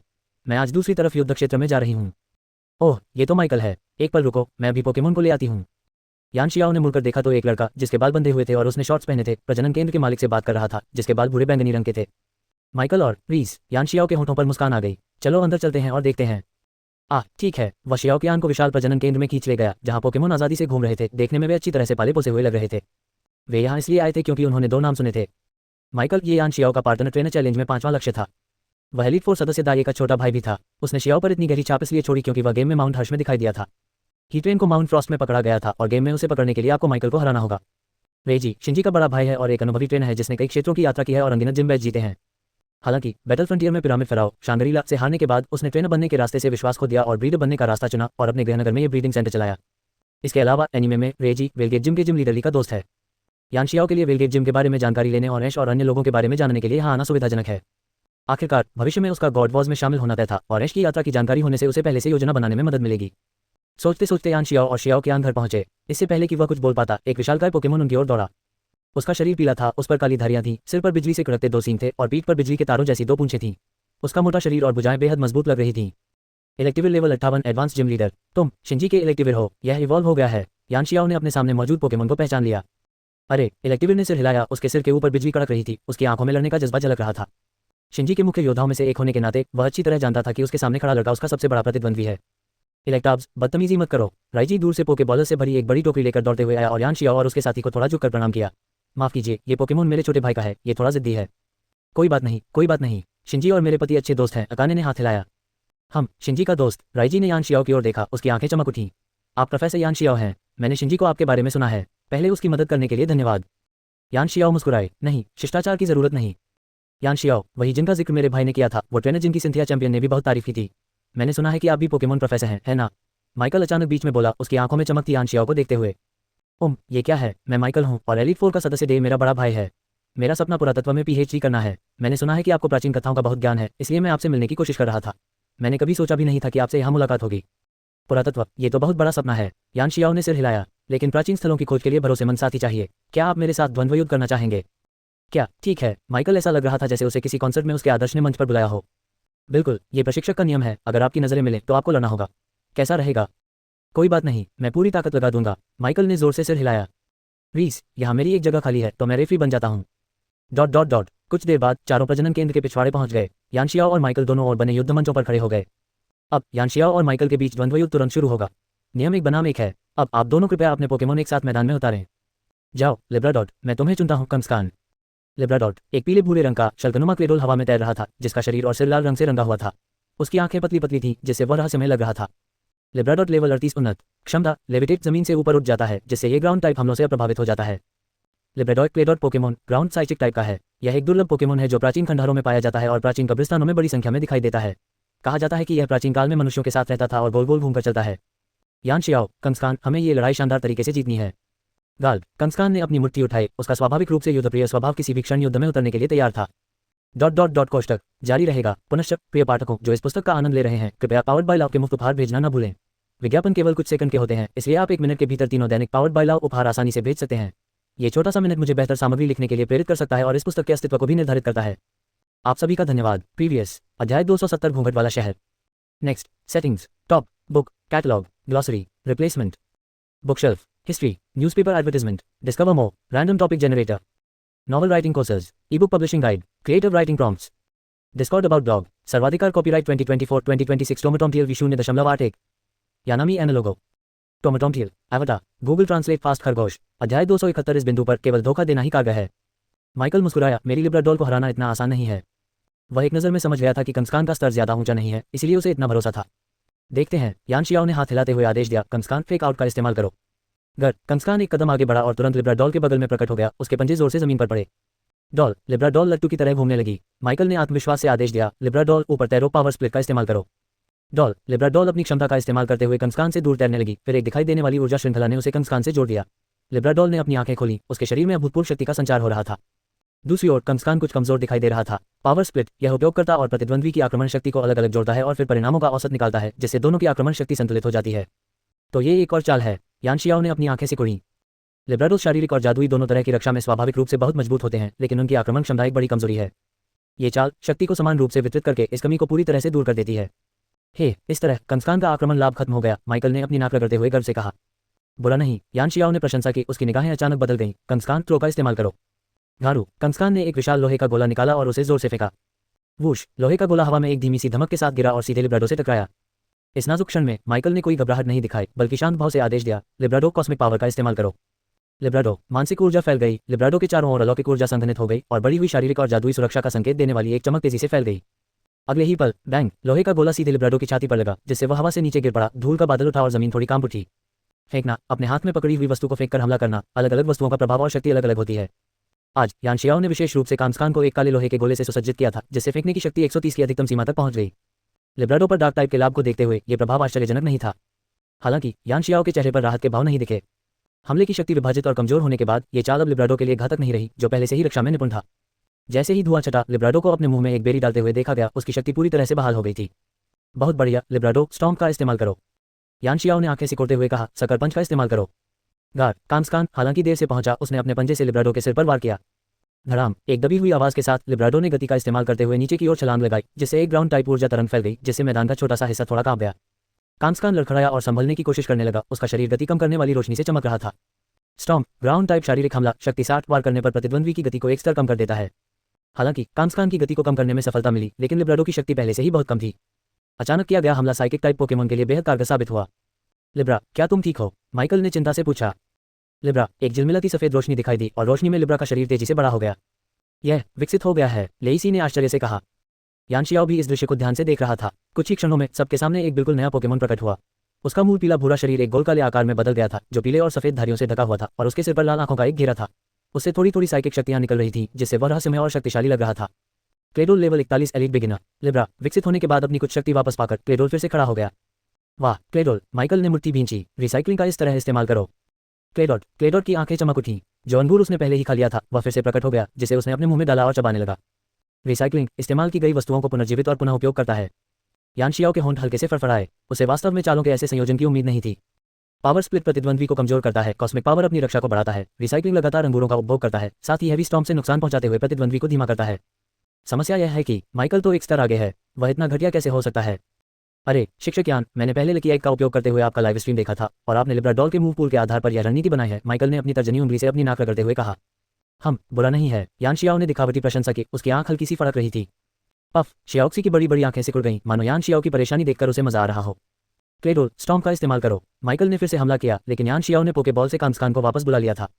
माइकल सोच ही रहा था कि तभी उसका मास्टर ब्रेसलेट बैंगनी लाल रोशनी से चमक उठा और उसके हाथ में मौजूद पोकेबॉल तेजी से बढ़कर चमकदार सफेद हो गई। यान शियाओ ने विशाल पोकेबॉल फेंकी। कंस्कान डायनामाक्स। पोकेबॉल हवा में ही फट गई और 40 मीटर से भी ज्यादा ऊंचा एक विशालकाय कंस्कान मैदान में प्रकट हुआ, जिसके सिर के ऊपर डायनामाक्स किया हुआ लाल बादल था, जिसने आसपास के आकाश को काला कर दिया। डायनामाक्स। लेइसी ने उस विशाल कंस्कान को ऊपर देखा। उसकी पुतलियां थोड़ी सिकुड़ गईं। माइकल भी अचंभित दिख रहा था। यान शियाओ के होंठों पर मुस्कान आ गई। अब कोई और रास्ता नहीं था, इस समय उसे छल का सहारा लेना ही पड़ेगा। कंस्कान डायनामाक्स डार्क स्लैम का प्रयोग करो। डायनामाक्स डार्क स्लैम एक डार्क टाइप डायनामाक्स मूव जो हिट की गारंटी देता है और प्रतिद्वंदी की स्पेशल डिफेंस को एक स्टेज कम कर देता है। घारू कंस्कान दहाड़ा और अपनी भुजाओं से दो मोटी काली ऊर्जा की लहरें छोड़ीं। ये विशाल जिगरों की तरह फूल गईं, तुरंत क्लेडोल के शरीर के चारों ओर लिप गईं और फिर एक अर्धगोलाकार डार्क टाइप विस्फोट क्षेत्र में परिवर्तित हो गईं। बूम! एक काली और लाल रोशनी ने सबकी आंखों को घेर लिया। ये शॉकवेव 10 सेकंड से अधिक समय तक रही और फिर धीरे धीरे शांत हो गई। जमीन पर घास पूरी तरह गायब हो गई थी और क्रेडोल अखाड़े के बीचों बीच बेजान पड़ा था। सकर पंच के इस डायनामाक्स संस्करण की शक्ति 140 है और टाइप एडवांटेज के कारण विकसित क्रेडोल भी इसका सामना नहीं कर सका। कंगाला के शरीर से बैंगनी लाल रोशनी निकली और वह धीरे धीरे अपने सामान्य आकार में लौट आया। विशेष प्रशिक्षण न मिलने के कारण इसका डायनामाक्सिंग अभी पूरी तरह से परिष्कृत नहीं हुआ था। हार मत मानो क्रेडोल, रिसाइकल का प्रयोग करो। उफ! क्रेडोल ने अपना हाथ उठाया और उस पर धीरे धीरे एक सागोबेरी बन गई। यान शियाओ ने भौहें उठाई। इसे खत्म करो। थीफ का प्रयोग करो। थीफ, डार्क टाइप का फिजिकल अटैक, शक्ति 60। प्रतिद्वंदी पर हमला करते हुए उसकी पकड़ी हुई वस्तु चुरा लेता है। कांगला का हाथ काले रंग से चमक उठा और उसने क्रेडोल के सामने अपना पंजा पटका, सागोबेरी छीन ली और उसे अपने मुंह में डाल लिया। उफ! दुख भरी चीख के साथ क्रेडोल जमीन पर गिर पड़ा। डिंग! उच्च स्तर के प्रतिद्वंद्वी के खिलाफ लड़ाई में जीत। 10 सार्वभौमिक प्रतिभा अंक प्राप्त हुए। कांस्कान का स्तर बढ़ गया है। डिंग! माइकल के खिलाफ लगातार पार्टनर ट्रेनर चुनौती सफलतापूर्वक पूरी की। 50 रक्षा और विशेष रक्षा प्रतिभा अंक प्राप्त हुए। सभी चुनौतियां पूरी हुई। पुरस्कार 1000 सार्वभौमिक प्रतिभा अंक। क्रेडोल लड़ने में असमर्थ है। यान शियाओ और कांस्कान जीत गए। यान शियाओ अखाड़े में आया और कांस्कान के सिर पर थपथपाया। शाबाश! गार्ड! कांस्कान ने आंखें सिकुड़ी। इस लड़ाई ने कांगस्खान और यान शियाओ दोनों के दिलों पर एक नई छाप छोड़ी। प्रीवियस अध्याय 271 इस बिंदु पर केवल धोखा देना ही काव्य है। Next settings top book catalogue glossary replacement bookshelf history newspaper advertisement discover more book review service creative writing prompts literary agent directory fanfiction writing tools Discord about blog सर्वाधिकार कॉपीराइट 2024-2026 टोमेटोमटियल V0.1 यानामी एनालोगो टोमेटोमटियल एवटा गूगल ट्रांसलेट फास्ट खरगोश अध्याय 272 battle frontier. Michael के साथ लड़ाई के बाद यान शियाओ और शियाओ कियान को रेसी ने अपने प्रशिक्षण केंद्र में आने का निमंत्रण दिया। माइकल को कोई जल्दी नहीं थी, इसलिए वह बस उनके साथ चला गया। क्या ये गोल्डन रोड जिम के आम बैज नहीं है? शियाओ कियान ने शेल्फ पर टंगे कई फ्रेम वाले बैजों की ओर इशारा किया। कांटो, जोहो, होएन, सिन्नो कुल 32 जिम बैज रोशनी में चमक रहे थे, वाकई प्रभावशाली। रेसी की आंखों में उदासी झलक रही थी। हाँ, ये बैज मुझे शियाओ कियान के दादाजी से मिले थे। श्री हॉवर्ड के मिल्टन ने मुझ पर गहरी छाप छोड़ी थी। रेसी एक ऐसे प्रशिक्षक थे जिनकी मेरे भाई ने भी प्रशंसा की थी। दुख की बात है कि अब वे ब्रीडर बन गए हैं, माइकल ने अफसोस जताते हुए कहा। वैसे श्री रेसी, आपके पास एक फ्रंटियर सिंबल नहीं है ना? यान शियाओ ने 6 फ्रंटियर सिंबल वाला एक फ्रेम उठाया। ईश्वर युग का केवल वीरता प्रतीक ही गायब था। हाँ, अब मुझे अपने पोकेमोन के साथ समय बिताना अच्छा लगता है, बहुत अच्छा लगता है। रीस मुस्कुराया और ज्यादा कुछ बताना नहीं चाहता था। ये देखकर यान शियाओ ने सिर हिलाया और पूछा, कुछ समय पहले ऐश नाम का मेरा एक दोस्त वेलस्टोन सिटी में जिम को चुनौती देने आया था। क्या श्री रीस उससे मिले हैं? ओह ऐश, बिल्कुल, मेरे स्टारप्टर ने तो उसके स्टारप्टर को ब्रेव बर्ड चलाना भी सिखा दिया। हाँ, लगता है उसने वेलस्टोन सिटी जिम का बैज जीत लिया है। यान शियाओ ने अपने हाथ में रखा फ्रेम वाला बैज नीचे रखा और कहा, मुझे भी और मेहनत करनी होगी। रीस, अगर तुम वेलस्टोन सिटी जिम को चुनौती देने की योजना बना रही हो तो मुझे लगता है कि अगले कुछ दिन तुम्हारे लिए सुविधाजनक नहीं होंगे। क्या बात है? ये कुछ ऐसा है जो तुम नहीं जानती, रीस ने समझाया और यान शियाओ को कारण समझ आ गया। मूल कहानी की तरह ही ऐश के वेलस्टोन शहर पहुंचने से पहले ही शिंजी जिम को चुनौती देने के लिए पहुंच चुका था। उसका मर्कक्रो विकसित होकर रेवेनक्लॉ बन गया और उसने ली को आसानी से हराकर जीत हासिल कर ली। इससे जिम लीडर का पद हाल ही में संभालने वाली एरी का आत्मविश्वास डगमगा गया और वह और भी निराश हो गई। सौभाग्य से ऐश और उसके दोस्तों के आने के बाद डॉन ने एरी को लड़ने के लिए प्रोत्साहित किया और उसकी लड़ने की भावना को फिर से जगा दिया। बाद में एरी ने ऐश के साथ मुकाबला किया जो ड्रॉ रहा और उसने ऐश को बैज दे दिया। उसके बाद एरी ने और भी कड़ी मेहनत से प्रशिक्षण लिया। इस हफ्ते उसने दूसरी तरफ बैटल फ्रंटियर में प्रशिक्षण के लिए लंबी छुट्टी भी ली है, इसलिए शायद वह कुछ समय तक वापस नहीं आएगी। मैं समझ गया। यान शियाओ ने कुछ देर सोचा और फिर कहा, तो क्या हम दूसरी तरफ चलें? शायद हमें एरी मिल जाए। मैं तुम्हारा मार्गदर्शक बन सकता हूँ। माइकल ने हाथ उठाया। शाओ कियान मुस्कुराए और बोली, क्या श्री आशिदा ने आपको सीमांत क्षेत्र में आमंत्रित नहीं किया था? आप उन्हें चुनौती दे सकते हैं। और इस तरह माइकल के उत्साहपूर्ण आमंत्रण पर यान शियाओ और शाओ कियान उत्तर पूर्व में स्थित बड़े द्वीप के लिए नौ पर सवार हो गए। नौ पर दोपहर का भोजन करने के बाद लगभग 1 बजे नौ युद्ध विशेष क्षेत्र के भीतर स्थित युद्ध क्षेत्र में पहुंची, जो द्वीप का दक्षिण पश्चिमी कोना है और वीर सिटी के सबसे निकट है। युद्ध विशेष क्षेत्र 3 भागों में विभाजित है। युद्ध क्षेत्र जहां युद्ध सीमांत क्षेत्र स्थित है, उत्तर जीविता क्षेत्र जहां मेरे दादाजी का द्वंद्व युद्ध अखाड़ा स्थित है, और दर्शनीय क्षेत्र जो मुख्य रूप से पर्यटकों के लिए है। इसके अलावा सुदूर उत्तर में प्रसिद्ध ज्वालामुखी माउंट हर्ष स्थित है। हम अभी युद्ध क्षेत्र में हैं। युद्ध विस्तार क्षेत्र उस दिशा में है। माइकल ने उत्तर पूर्व की ओर इशारा किया। धुंधली सी कई विचित्र इमारतें दिखाई दे रही थी और दूर बादलों तक पहुंचती हुई ऊंची ऊंची धूसर सफेद चोटियां धुंधली सी नजर आ रही थी। ठीक है, मैं समझ गया, धन्यवाद माइकल। कोई बात नहीं, मेरे भाई को ये जानकर बहुत खुशी होगी कि आप आ सकते हैं। मैं घर पहुंचकर उन्हें फोन करके बता दूंगा। घर पर आपके कुछ काम होंगे, है ना? हम यहीं आसपास घूम लेंगे, आपको हमारे बारे में चिंता करने की जरूरत नहीं है। ठीक है, कोई बात नहीं, आप बाद में मेरे परिवार के युद्ध अखाड़े में आ सकते हैं। अनुभवी प्रशिक्षक अक्सर वहां एक दूसरे को चुनौती देने आते हैं। ठीक है। माइकल को छोड़ने के बाद यान शियाओ कियान को बैटल जोन घुमाने ले गया। बुनियादी पोकेमोन सेंटर और फ्रेंडशिप शॉप के अलावा यहाँ की मुख्य इमारत उत्तर पूर्व में स्थित विशाल बैटल टावर है। टावर के चारों ओर 4 विशिष्ट इमारतें हैं। भविष्यवादी बैटल फैक्ट्री, गंभीर और पारंपरिक बैटल कैसल, सर्पिलाकार का बैटल स्टेज जो दिन के उजाले में भी जगमगाता रहता है, और ऊपर 4 रंगीन गोलों लाल, हरा, नीला और बैंगनी वाला खूबसूरत बैटल रूलेट। फ्रंटियर जोन में बड़ी संख्या में लोगों की भीड़ तो नहीं थी, लेकिन प्रशिक्षकों की संख्या और विविधता निश्चित रूप से अधिक थी। हर प्रशिक्षक लड़ने के जज्बे और युद्ध के प्रति उत्साह से भरा हुआ लग रहा था। इस माहौल से प्रभावित होकर यान शियाओ को भी इसमें शामिल होने की इच्छा हुई। उसने शियाओ कियान का हाथ पकड़ा और प्रवेश द्वार की ओर चल पड़ा। चूंकि हम यहाँ हैं ही, तो चलो इसे देख लेते हैं। दोनों ने प्रवेश द्वार पर अपनी प्रशिक्षक जानकारी दर्ज कराई और खेल के नियमों के बारे में जान लिया। ट्रेनों को 5 बुनियादी बीपी पॉइंट प्राप्त करने के लिए 100,000 ली कॉइन का भुगतान करना होगा, जो बैटल फ्रंटियर की खास मुद्रा है। प्रत्येक लड़ाई में यह भुगतान करना आवश्यक है। प्रत्येक एक बीपी बैटल पॉइंट के लिए विजेता को अपने प्रतिद्वंद्वी से बीपी प्राप्त होता है। विभिन्न युद्ध केंद्रों में अरेना के समान चुनौती नियम भी होते हैं। लगातार जीत हासिल करने वाली ट्रेनों को बार बार बीपी का भुगतान करने की आवश्यकता नहीं होती है। संक्षेप में, आप लड़ाइयां जीतकर बीपी अर्जित करते हैं। बीपी के कई उपयोग हैं। बैटल फ्रंटियर में सेवा स्टेशनों पर इसे विभिन्न दुर्लभ वस्तुओं के बदले में दिया जा सकता है। यान शियाओ ने बस एक नजर डाली, लेकिन तुरंत ही देवोन कॉर्पोरेशन द्वारा विकसित विभिन्न हेल्थ आइटम, साथ ही टीएम उच्च स्तरीय एनर्जी क्यूब्स और यहां तक कि स्टार्टर पोकेमोन, छद्म पौराणिक पोकेमोन अंडे भी देखे। हालांकि इनमें से किसी भी वस्तु को 5 बीपी के बदले में नहीं दिया जा सकता है और सैकड़ों पोकेमोन उपलब्ध हैं। अंडे। फ्रंटियर जोन के नियमों के अनुसार प्रत्येक व्यक्ति प्रतिदिन केवल 5 बीपी का आदान प्रदान कर सकता है और मुफ्त व्यापार की अनुमति नहीं है। अधिक प्राप्त करने के लिए दूसरों से मुकाबला करना होगा। इसलिए इसमें कोई आश्चर्य नहीं कि इतने सारे प्रशिक्षक भाग लेते हैं और लगातार एक दूसरे को चुनौती देते रहते हैं। ये नियम काफी दिलचस्प लग रहा है। शियाओक्सी ने पलकें झपकाईं और इसे आजमाने के लिए उत्सुक दिखी। हाँ, ये वाकई अच्छा है, चलो इसे साथ में आजमाते हैं। यान शियाओ ने आशिता के कूपन का उपयोग करके 2 टिकट खरीदे और प्रवेश द्वार के दाईं ओर स्थित बैटल व्हील की ओर चल पड़ा। वूश, दोनों के मंच पर आने से पहले ही हॉल के अंदर से तालियों की गड़गड़ाहट गूंज उठी। लंबे बालों वाली एक महिला, पीले रंग की क्रॉप टॉप, टाइट फिटिंग वाली deep V neck travel dress, नीली लो राइट स्किनी जीन्स और पीले रंग की हाई हील सैंडल पहने हुए बड़े ही सलीके से मंच पर आए। उसके बाल खुले और बिखरे हुए थे और उसने गहरा आई शेडो लगाया हुआ था। उसकी आकर्षक काया और टाइट फिटिंग कपड़ों से उभरती हुई बॉडी शेप के कारण वह स्पॉटलाइट में चमक रही थी। उसके सामने एक शांत स्वभाव का पुरुष खड़ा था, जिसने ग्रे रंग का ट्रैकसूट पहना हुआ था और उसके बाल हल्के घुंघराले भूरे रंग के थे। उसकी शांत निगाहें उसकी गंभीरता को दर्शा रही थीं। खिलाड़ी हान लियूजिया को सिंगल्स चैलेंज के 3 राउंड में लगातार 21 मैच जीतने के लिए बधाई। अब वह रूलेट की देवी डाली को एक यादगार डाक टिकट प्राप्त करने के लिए चुनौती देंगे। जीत पर उन्हें 20 बीपी भी मिलेंगे। प्रीवियस अध्याय 272 battle frontier.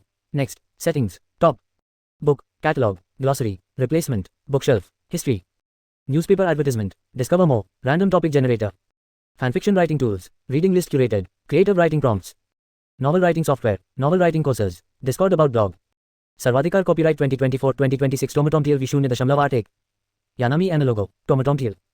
Iota, Google translate fast खरगोश। अध्याय 273 बैटल रूलेट। पसीना आ रहा है, इस नाम का कोई है? शियाओक्सी ने उत्सुकता से पूछा। मेरी पत्नी हान लियूजिया बेई हैं। यान शियाओ ने उस आदमी के पीछे लगी स्क्रीन की ओर इशारा किया, जिस पर उसका नाम और लगातार 21 गेम जीतने का सिलसिला दिख रहा था। हालांकि इस अनोखे नाम वाले ट्रेनर की तुलना में उसका ध्यान डाली पर अधिक केंद्रित था।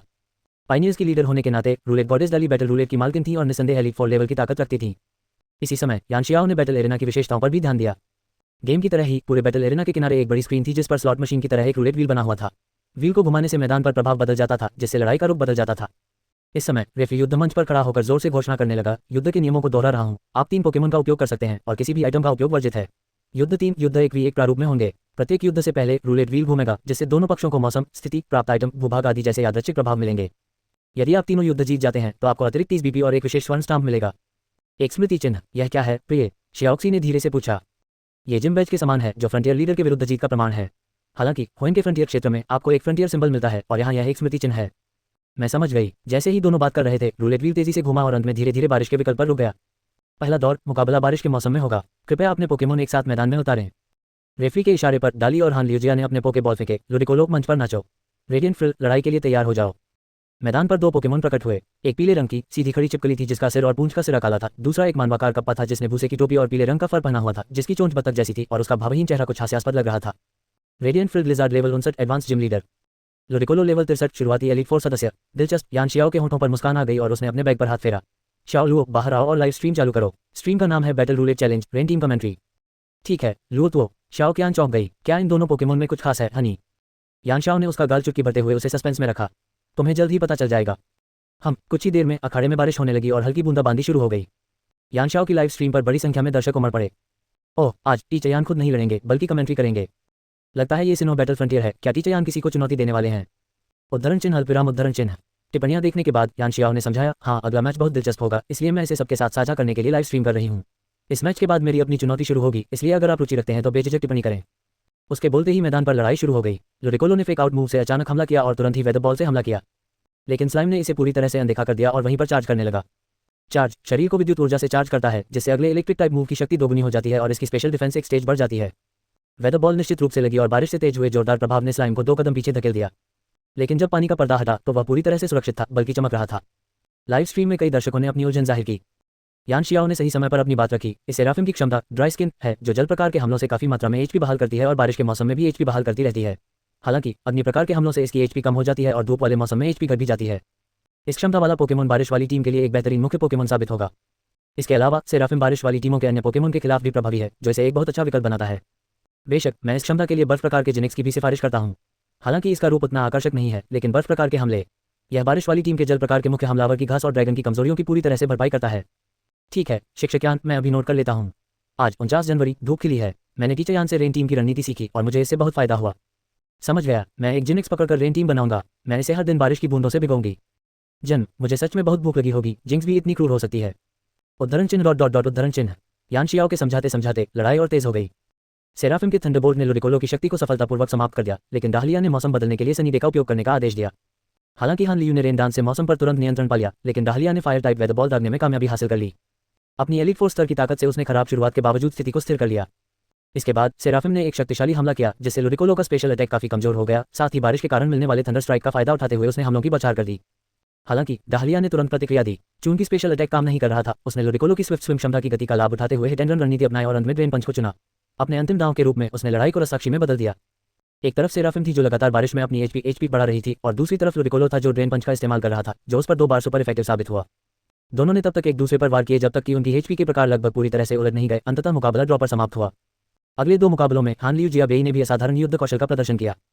दूसरे मुकाबले नीडलफिश बनाम मेडिचम में जिम लीडर की चरम नीडलफिश ने डेस्टिनी बॉन्डर का इस्तेमाल करके डाली के मेडिचम को हराया, जिसके परिणामस्वरूप एक और ड्रॉ हुआ। तीसरे मैच में डाली ने तुरंत अपना तुरुप का पत्ता एक चैंपियन स्तर का टोगेकिस दिखाया, जबकि हान लियू जियाबेई के पास लगभग चैंपियन स्तर का स्वैम्पर्ट था। हालांकि उसने तेज बहाव में थोड़ी तेजी तो हासिल कर ली, लेकिन स्तर की कमी को पार नहीं कर सका और अंततः उसे निराशाजनक हार का सामना करना पड़ा। चुनौती 2 ड्रॉ और 1 हार के साथ समाप्त हुई। अरे बाप रे, ये लड़का कमाल का है। इसमें कोई हैरानी नहीं कि इसे हान लियू जियाबेई कहते हैं। मैं देख रही हूँ कि डाली पसीने से भीग चुकी है। चेतावनी, तन कपड़े जोड़ खूब पसीना आना इक्वल्स गीला और आकर्षक दोगे। हे देवी डाली, थोड़ी तेजी से, मैं लगभग खत्म करने वाला हूँ। कभी कभी अकेले इंटरनेट चलाना बहुत ही बेकार होता है। कंबल में लिपटा हुआ .jpg।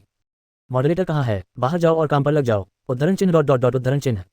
चुनौती समाप्त होने के बाद डाली ने कुछ उत्साहवर्धक बातें कहीं और फिर आराम करने के लिए अपने कमरे में लौट गई। यान शियाओ ने भी अपनी चुनौती शुरू करने के लिए एक जगह ढूंढ ली। ठीक उसी क्षण उनके पीछे से एक जानी पहचानी आवाज आए, हेलो टीचर यान, मैं आपका प्रशंसक हूँ। डॉट डॉट डॉट कोष्टक जारी रहेगा। पुनश्च इस पुस्तक को पसंद करने वाले पाठकों से निवेदन है कि कृपया प्यार से प्रेरित छोटे छोटे उपहार भेजें। प्रत्येक विज्ञापन कुछ ही सेकंड का है, जिससे 1 मिनट के भीतर ही प्रतिदिन के 3 प्यार से प्रेरित विज्ञापन आसानी से वितरित हो जाते हैं। ये छोटा सा मिनट मुझे उच्च गुणवत्ता वाली सामग्री लिखने के लिए प्रेरित करता है और अंततः पुस्तक के अस्तित्व को निर्धारित करता है। सभी से निवेदन है, प्रीवियस अध्याय 273 बैटल रूल 8।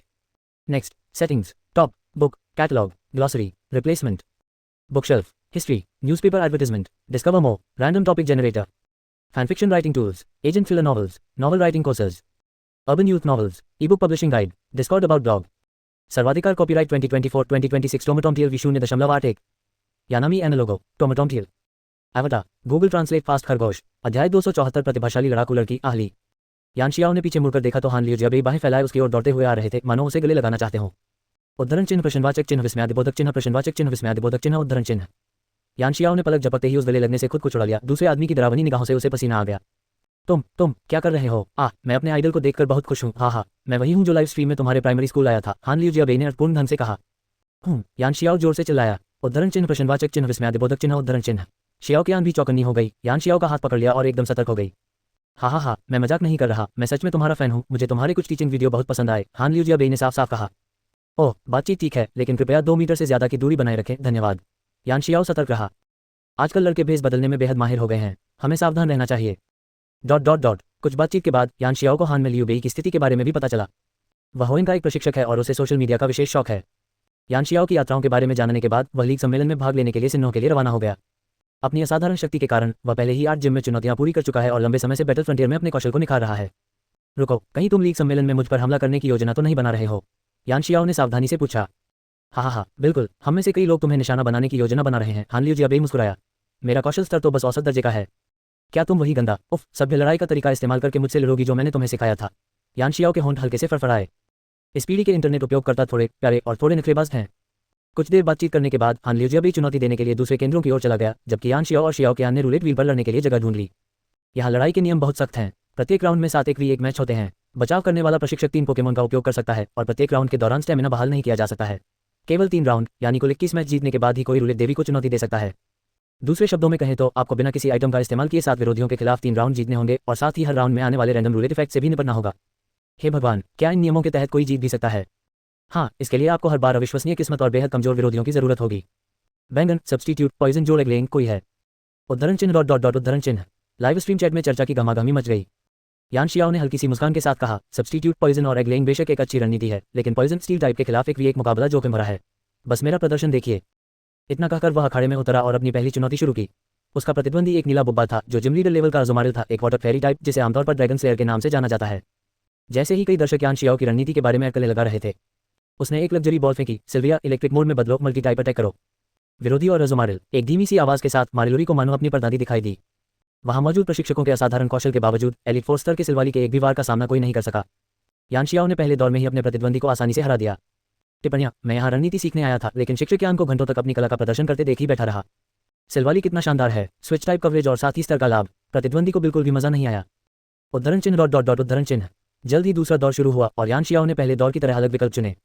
ऐसा इसलिए था क्योंकि सिल्वाली ने लंबे समय से लड़ाई नहीं लड़ी थी, इसलिए वह उसे आराम देना चाहता था। इस बार उसने कंस्कान जोड़ ईवे जोड़ पित्जियोट का संयोजन चुना। लड़ाई में कई और पहलू और रणनीतिक विचार शामिल थे। पहले मैच में पित्जियोट का सामना स्तर 51 के सुडोविडो से हुआ। स्तर और प्रकार के हिसाब से दोनों ही पिछड़ रहे थे, लेकिन लॉटरी के पहिए से संयोगवश एक मिस्ट्री बेरी निकली जो कमजोर हमले से बचने पर कुछ एचपी बहाल करती है। इससे मुकाबला बराबरी का हो गया। यान शियाओ ने पित्जियोट को टेलविन सक्रिय करने का आदेश दिया, जबकि प्रतिद्वंदी ने उस पर रॉक स्लाइड से सीधा हमला किया, जिससे एक मिस्ट्री बेरी का उपयोग हुआ और उसकी लाइटवेट क्षमता सक्रिय हो गई। फिर आया काइटिंग का पारंपरिक तरीका, अपनी गति का लाभ उठाकर हमले की दूरी बनाए रखना, टॉर्नेडो से सुडोविडो की गति को सीमित करना, एयर ब्लेड से लगातार हमले करना और एयर स्लैश से प्रतिद्वंदी के भागने के प्रयासों को निर्णायक रूप से विफल करना। कोई सीधा टकराव नहीं हुआ, केवल चकमा देना और हमले करना ही हुआ। एयरब्लेड से बुरी तरह घायल होने के बाद सुडोविडो मौके पर ही हार गया और बेहोश होकर गिरने से पहले वह पित्जियोट को एक बार भी छू नहीं पाया। काइटिंग टैक्टिक्स का इस्तेमाल करने के लिए मैं फ्लाइंग एबिलिटी वाले पोकेमोन की सलाह देता हूं और जितनी तेज हो उतना बेहतर। इस तरह कमजोर शरीर होने के बावजूद गलती की गुंजाइश काफी रहती है।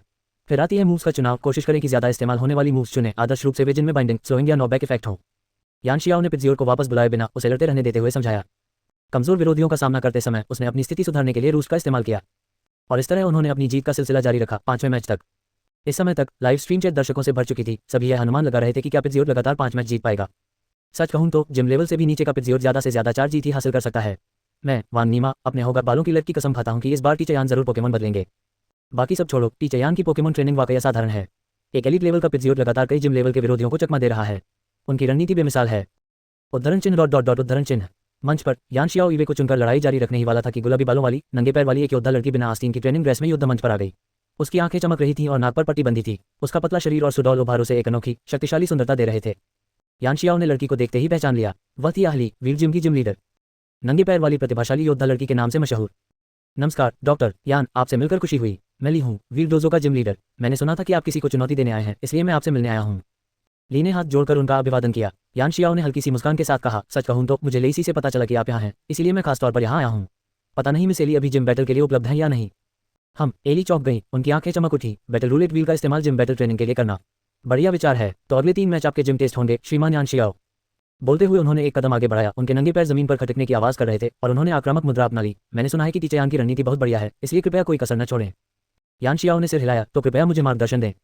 दोनों पक्षों के बीच सहमति देखकर रेफरी बैटल प्लेटफॉर्म पर आ गए। दोनों पक्षों के अनुरोध पर अगले 3 1v1 मुकाबले 3v3 जिम बैटल नियमों के अनुसार होंगे, जो यान शियाओ और एली के बीच लड़े जाएंगे। ये सुनकर कई प्रशिक्षक इकट्ठा हो गए। यान शियाओ की प्रसिद्धि दूर दूर तक फैली हुई है और कई प्रशिक्षक उनके कारनामों से परिचित हैं। वहीं वीर जिम के जिम लीडर आहली का नाम भी स्थानीय स्तर पर काफी प्रसिद्ध है। उनका द्वंद्व निश्चित रूप से देखने लायक होगा। प्रीवियस अध्याय 274 प्रतिभाशाली लड़ाकू लड़की आहली। Next settings, top book, catalogue, glossary, replacement, bookshelf, history, newspaper advertisement, discover more, audio book production service, literary agent directory, reading list curated, creative writing prompts, e-book publishing guide, Discord about blog, सर्वाधिकार copyright 2024-2026 टोमाटोम TL 0.81 यानामी एनालोगो टोमाटोम TL iota Google translate fast खरगोश। अध्याय 275 आकाश में वह चमकीली चांदी। मंच पर यान शियाओ और यान शियाओ की नजरें मिलीं और उन्होंने एक साथ अपने पोके बॉल हवा में उछाले। पित्जॉट, मैं तुम्हें चुनता हूं। मैचैम्प, अपनी लड़ने की शक्ति दिखाओ। ग्रे नीली त्वचा, एक सिर, 4 भुजाओं, एक सुनहरी बेल्ट और काली टांगों वाला एक मानवाकार पोकेमोन मैदान में प्रकट हुआ, जिसका मांसल शरीर शक्ति से भरपूर था। मैचैम्प लेवल 52 जिम लीडर पित्जॉट। पित्जॉट ने कुछ मुश्किल से अपने पंख फड़फड़ाए। लगातार लड़ाइयों के बाद भी उसकी सहनशक्ति अच्छी थी, लेकिन उसका मनोबल थोड़ा कम था। कैसा है पित्जॉट, क्या तुम लड़ सकते हो? यान शियाओ ने पूछा। पित्जॉट उत्साहित हो गया। उसकी पक्षी जैसी आंखें तेज हो गईं और उसने एक चीख के साथ जवाब दिया, मैचैम्प, पहले वार करो, बुलेट पंच। पिज़ोटो, अपनी अनुकूल हवा का इस्तेमाल करके बचो। आहली ने तुरंत हमला किया, जबकि यान शियाओ ने अपनी चकमा देने की रणनीति जारी रखी। एक मैचैम्प की मुट्ठी चमक उठी और वह आगे की ओर उछला। पिज़ोटो फुर्ती से बच गया, लेकिन मानो उस मुट्ठी की आंखें हों जो पिज़ोटो की हरकतों के अनुसार लगातार अपनी दिशा बदल रही थी, और अंत में सीधे उसकी छाती पर वार किया। पिज़ोटो, तेज दर्द के कारण पिज़ोटो हवा में कुछ फीट नीचे गिर गया। यान शियाओ की आंखें सिकुड़ गईं। पिज़ोटो की गति को देखते हुए भले ही वह बच न पाता, लेकिन वह निश्चित रूप से किसी महत्वपूर्ण स्थान पर लगने से बच जाता। लेकिन मैचैम्प का हमला एकदम सटीक था। ये नो गार्ड क्षमता है, ये वाकई पूरी तैयारी के साथ आया था। नो गार्ड, पूरी तरह से असुरक्षित, पूरी ताकत से हमला करने की शैली अपनाना, अपनी स्थिति को छिपाने का कोई प्रयास न करना, दोनों पक्षों के हमले निश्चित रूप से लगते हैं। आहली की निगाहें गुस्से से जल उठी। पिज्जियोटो की चालें वाकई फुर्तीली हैं, लेकिन माचम की नो गार्ड क्षमता के सामने उसके पास आमने सामने की टक्कर के अलावा कोई चारा नहीं बचता। गंभीर भाव से उसने घोषणा की, हमला करो, रॉक ब्लास्ट का प्रयोग करो। राक्षस। मचैम्प ने कई चट्टानें फेंकी जो हवा में उड़ रहे पिज्जियोट पर सीधी निशाना साध रही थीं। पिज्जियोट। यान शियाओ का चेहरा अचानक बदल गया, उसकी आंखों में तीक्ष्णता चमक उठी। Aerial blast. पिज्जियोट। अखाड़े में चील की गर्जना गूंज उठी, जिसके बाद घुटन का एहसास हुआ। उसके सामने हवा का एक अत्यधिक सघन भंवर बना और फिर जोरदार विस्फोट हुआ। Boom boom boom. Rock blast की चट्टानें टकराते ही चकनाचूर हो गईं, लेकिन एरियल ब्लास्ट ने अपनी गति बनाए रखी और मचैम्प की छाती से टकरा गया। मचैम्प, प्रोटेक का प्रयोग करो। राक्षस। तुरंत एक इंद्रधनुषी रंग की ढाल प्रकट हुई और उसके केंद्र से लगातार लहरें निकलने लगीं। लुगिया की सिग्नेचर मूव एरियल ब्लास्ट मैदान की अधिकांश हवा से संघनित होकर अंदर की ओर घूमती हुई ऊर्जा का हमला है, जिसमें इतनी अपार शक्ति होती है कि एक ही बिंदु से पूरे क्षेत्र को भेदने की क्षमता होती है। इसलिए माचम को अपने सुरक्षा कवच को टूटने से बचाने के लिए लगातार ऊर्जा छोड़नी पड़ रही थी। ये देखकर यान शियाओ की आंखों में घमंड झलक उठा। उसकी कलाई पर लगा कि स्टोन 7 रंगों की चकाचौंध भरी रोशनी से जगमगा उठा और पिज्जियोट के माथे के पंखों पर एक गोल लाल नारंगी क्रिस्टल प्रकट हुआ, जिसकी चकाचौंध भरी रोशनी ने वहां मौजूद सभी का ध्यान अपनी ओर खींच लिया। 10,000 मील की उड़ान भरते हुए, बादलों में पंख फड़फड़ाते हुए, पिज्जियोट, मेरी उम्मीदों पर खरा उतरो। Mega evolution. चीख। सफेद रोशनी की एक चमक के साथ एक बिल्कुल नया पोकेमोन सबके सामने प्रकट हुआ। इसके पंखों का फैलाव, जो मूल रूप से 5 मीटर से अधिक था, बढ़कर लगभग 7 मीटर हो गया था और इसके सिर पर मौजूद शानदार कलगी और भी अधिक अलंकृत हो गई थी, जिसका केंद्रीय पंख इसके शरीर से भी लंबा था। चांदी जैसे पीठ के पंख, धूसर सफेद पेट और धूसर रंग के विभिन्न शेड्स वाले चांदी जैसे पंखों की कलगी सूर्य की रोशनी में यह आकाश और पृथ्वी को भेदती हुई चांदी की रोशनी की एक लकीर की तरह दिखता है, बेहद सुंदर और भव्य। Mega Pidgeot level 48 elite, mega evolution. क्षमता, नो गार्ड, दोनों हमले हमेशा लगेंगे। टैलेंट 660 बेसिक, अधिकतम 579 से अधिक। HP 100, attack 40, defence 70, special attack 220, special defence 70, speed 160। विवरण। मेगा पिज्जियोट अपने ट्रेनर के साथ मजबूत बंधन के कारण जीवन स्तर से ऊपर विकसित हुआ है और इसमें भयानक ऊर्जा हमले की क्षमता है। इसके विशाल पंख इसे आसानी से हवा और बादलों को हिला देने की क्षमता देते हैं। इसे मार गिराओ, एरियल ब्लास्ट। पिजेट। मेगा पिजेट ने अपने विशाल पंख फड़फड़ाए और एक बवंडर उठ खड़ा हुआ। एरियल ब्लास्ट, जिसे आमतौर पर चार्ज होने में थोड़ा समय लगता है, अब सहजता से हो गया। धमाका। शोरगुल के बीच बवंडर ने माचम को जमीन पर जोर से पटका, जिससे जोरदार कंपन और तेज हवाओं ने सबको अंधा कर दिया। कुछ देर बाद धूल छंट गई। माचम जमीन पर बेसुध पड़ा था। माचम लड़ने में असमर्थ है। श्रीमान ली, कृपया अपना पोकेमोन बदल लें। ली ने माचम को उठाया, उनकी आंखों में प्रशंसा थी। कितनी भावुक भावना है। ये स्पष्ट है कि पिजेट को श्रीमान यान शियाओ पर बहुत भरोसा है। यान शियाओ के होंठ हल्के से मुड़े। यह मेरा पसंदीदा साथी है। यह अगला वाला भी मेरा सबसे भरोसेमंद साथी है, ली ने कहा। उसकी आभा बदलते हुए उसने एक पोके बॉल फेंकी। लुकारियो, युद्ध के लिए तैयार हो जाओ। लुकारियो। नीले कुत्ते ने बॉल से छलांग लगाए, अपने हाथ में हड्डी का गदा घुमाते हुए उसे कसकर पकड़ लिया। उससे एक ठंडी आभा निकल रही थी। लुकारियो लेवल 56, मध्यम जिम लीडर। क्षमता, फोकस, प्रशिक्षित इच्छा शक्ति रखता है, प्रतिद्वंद्वी के हमले से विचलित नहीं होता और डराने धमकाने से अप्रभावित रहता है। स्तर को पहचानते ही यान शियाओ ने बिना किसी झिझक के आदेश दिया, पिजेट, हरिकेन का प्रयोग करो। हरिकेन 110 की शक्ति वाला एक शक्तिशाली फ्लाइंग टाइप स्पेशल अटैक। इसमें प्रतिद्वंद्वी को भ्रमित करने की उच्च संभावना होती है, लेकिन धूप वाले मौसम में इसकी सटीकता कम होती है। बारिश में यह निश्चित रूप से हिट करता है। पिजेट। मैदान में पल भर में एक भयंकर बवंडर उठ खड़ा हुआ, जिसमें अनगिनत बारीक और नुकीली हवा की किरणें लुकारियो की ओर तेजी से बढ़ रही थीं। जमीन पर इकट्ठा होकर वे तेजी से ऊपर की ओर चक्कर लगाने लगीं और एक विशाल बवंडर में बदल गईं। लुकारियो, एक्सट्रीम स्पीड का इस्तेमाल करो। अली अच्छी तरह जानता था कि हरिकेन शक्तिशाली तो था, लेकिन उसे बनने में समय लगता था। इसलिए एक्सट्रीम स्पीड का इस्तेमाल आगे बढ़ने के साथ साथ हमले से बचने के लिए भी किया जा सकता था। लुकारियो के पैर तेजी से प्रकाश में बदल गए और पलक झपकते ही हवा में पहुंच गए। उसके हाथ में एक हड्डी का गदा प्रकट हो गया और उसने उसे पिज्जियोट पर चलाया। पिज्जियोट की आंखों में तेज रोशनी चमकी और उसने हमले का सामना करने के लिए अपने पंख फड़फड़ाए। जैसे ही उसके पंजे हड्डी के गदा पर जमे, उसके पंख जोर से फड़फड़ाए और लुकारियो के पीछे बना बवंडर दोनों पोकेमोन को एक साथ अपनी चपेट में ले लिया। खतरा। लुकारियो, और स्फीयर का इस्तेमाल करके आजाद हो जाओ। आहली को पिज्जियोट से इस तरह की आक्रामक युद्ध शैली की उम्मीद नहीं थी और एक पल के लिए वह अपनी लय खो बैठा। यान शियाओ हवा में बिखरते चांदी जैसे पंखों को निहार रही थी, उसकी भावनाएं उमड़ रही थीं। पिज्जियोट। हीट वेव का इस्तेमाल ऐसे करो। पिज्जियोट। एक दिल दहला देने वाली चीख के साथ उसके पंखों से झुलसा देने वाली गर्मी निकली और लुकारियो के ऑरा स्फीयर से जोर से टकराए। बूम। ऊर्जा के इस टकराव से एक विस्फोट हुआ, जिससे दोनों पोकेमोन पीछे की ओर उड़ गए और बवंडर शांत हो गया। धड़ाम। शानदार पक्षी जमीन पर गिर पड़ा, उसके चांदी जैसे पंख चूर चूर हो गए। लुकारियो की हालत भी कुछ खास अच्छी नहीं थी, उसकी बाहें बेजान लटकी हुई थीं और वह हौंट रहा था, साफ तौर पर बुरी तरह घायल था।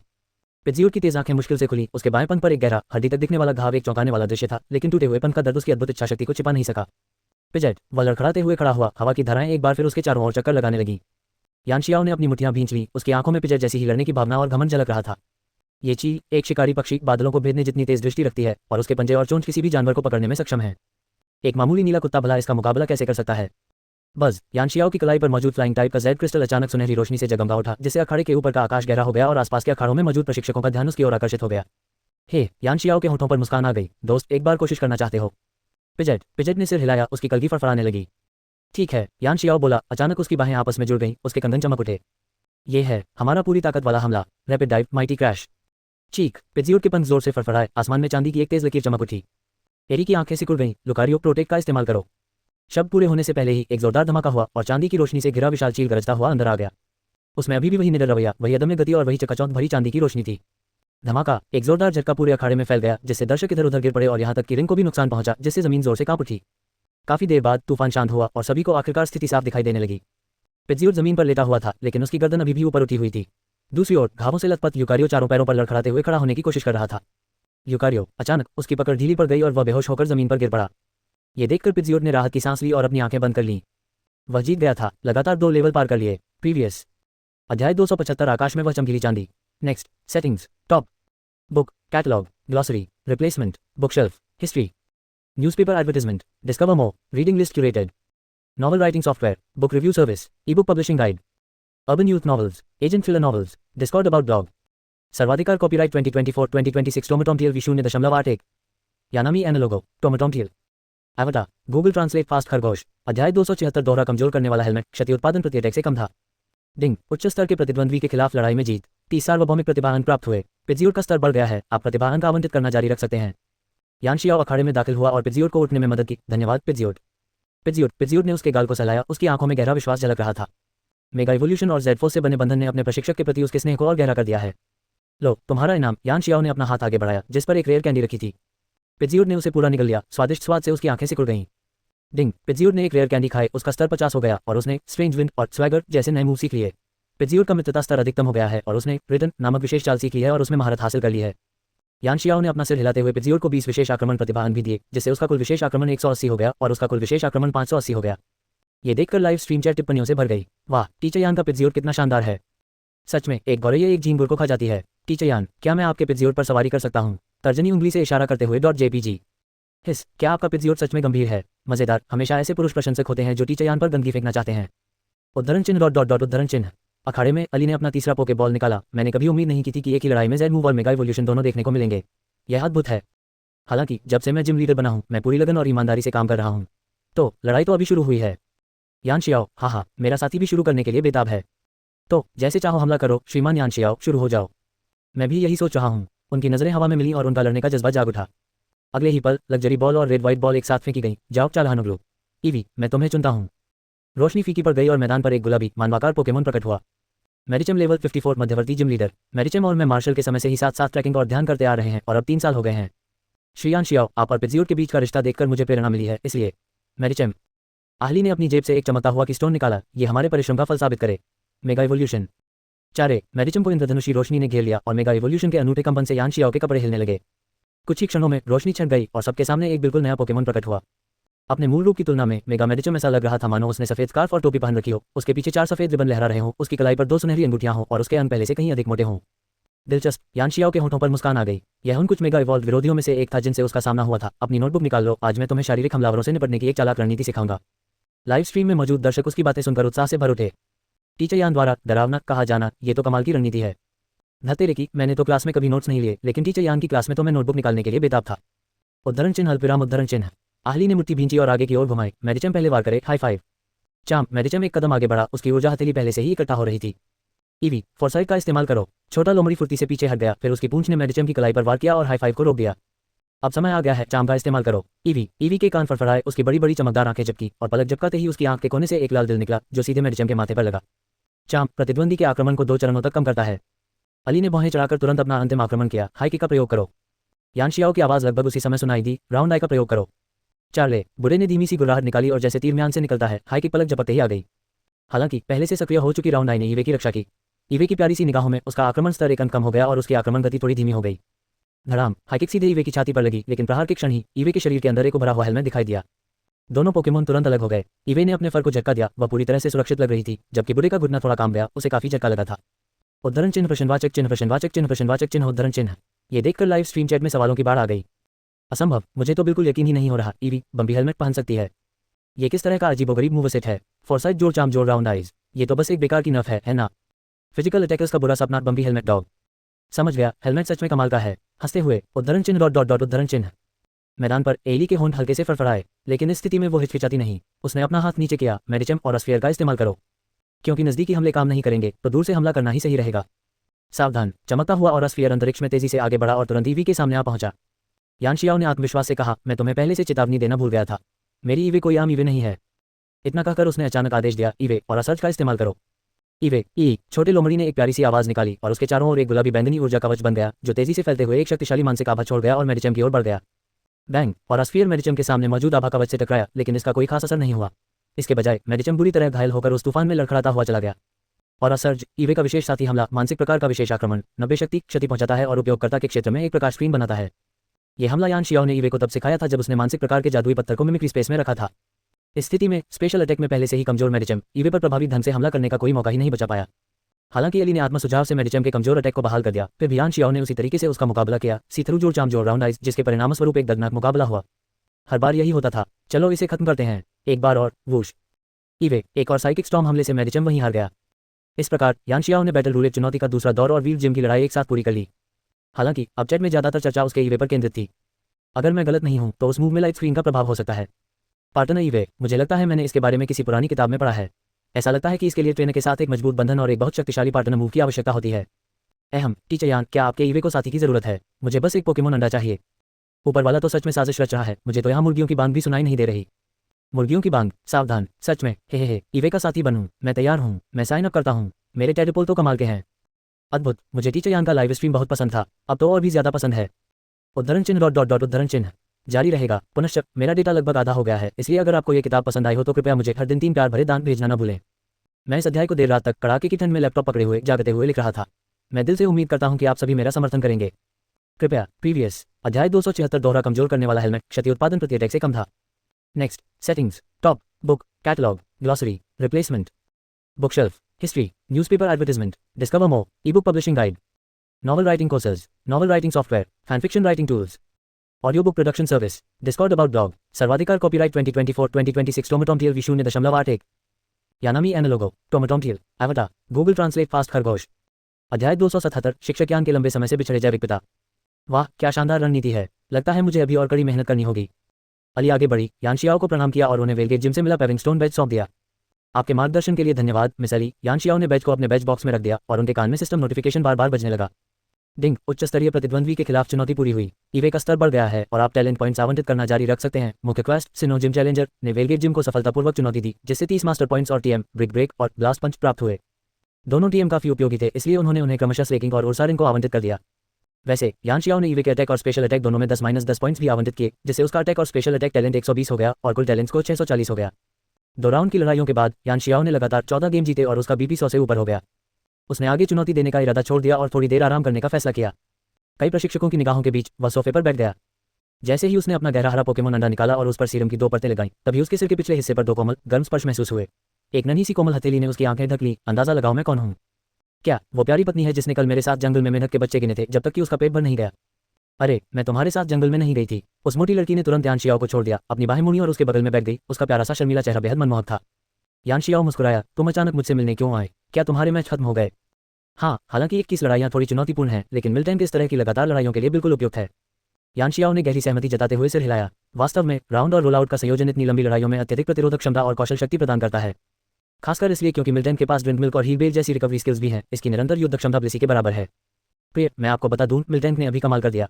शियाओ के यान ने सजीव वर्णन किया और यान शियाओ उसे पकड़े हुए सुन रही थी, बीच बीच में कुछ शब्द जोड़ रही थी। वैसे प्रिय, क्या मुझे उस डाहलिया को चुनौती देनी चाहिए? उसे चुनौती दे दो, लेकिन प्रतिद्वंदी एक बहुप्रकार की एलीट फोर्स स्तर की प्रशिक्षक है, इसलिए खुद पर ज्यादा दबाव मत डालो। या क्या तुम मेरे लड़ने के बाद स्थिति को समझने तक इंतजार कर सकते हो? यान शियाओ ने सुझाव दिया। ठीक है, तो प्यारे तुम मुझे रणनीति बताओ, शियाओ के यान ने कहा। उसकी गुलाबी आंखें सिकुड़ गईं और उसने यान शियाओ के गाल पर एक चुंबन दिया। यान शियाओ प्यार से मुस्कुराया और कुछ कहने ही वाला था कि अचानक उसकी बाहों में मौजूद पोकेमोन के अंडे से धुंधली भाप निकली और एक सफेद रोशनी धीरे से चमक उठी। क्या ये फूट रहा है? यान शियाओ ने उम्मीद भरी निगाहों से उसे देखा। कुछ ही पल बाद सफेद रोशनी गायब हो गई और यान शियाओ की बाहों में एक छोटा गहरे हरे रंग का जीव प्रकट हुआ। उसका सिर चपटा और गहरे हरे रंग का था और एक लंबी पूंछ थी, साथ ही पन्ना हरे रंग के अंक थे। उसकी गर्दन और पेट के नीचे का हिस्सा टायर जैसी संरचना वाला था और उसकी पूंछ के सिरे पर एक सफेद पतली सी लकीर फुर्ती से हिलती हुई अंत में यान शियाओ की उंगलियों से लिप गई। मो, उस नन्हे जीव ने प्यारी सी आवाज में पुकारा, जाहिर तौर पर उस लड़के को पहचानते हुए जो अक्सर उसकी देखभाल करता था। इस दुनिया में तुम्हारा स्वागत है मोटोलिजार्ड। यान शियाओ ने उसकी टुड्डी को सहलाया और फिर उसे मोमो मिल्क में मिला हुआ एक खास एनर्जी क्यूब पिलाया। छोटे से जीव का ख्याल रखने के बाद यान शियाओ ने लड़ाई का तीसरा दौर शुरू किया। उसने मोटोलिजार्ड को अपने कंधे पर बिठाया और उसे लड़ाई के कौशल को देखने और सुधारने का मौका दिया। इस नए दौर में यान शियाओ ने ब्रेवेरी, ब्लिसी और कंस्कान को मैदान में उतारा। उसका इरादा कंस्कान को अभ्यास कराने का था, लेकिन विरोधियों के सभी पोकेमोन उच्च स्तर के थे, इसलिए उसे लड़ने का मौका ही नहीं मिला। दूसरी ओर ब्लेवर ने अपने शक्तिशाली और आक्रामक हमलों से आसानी से लगातार 4 जीत हासिल की।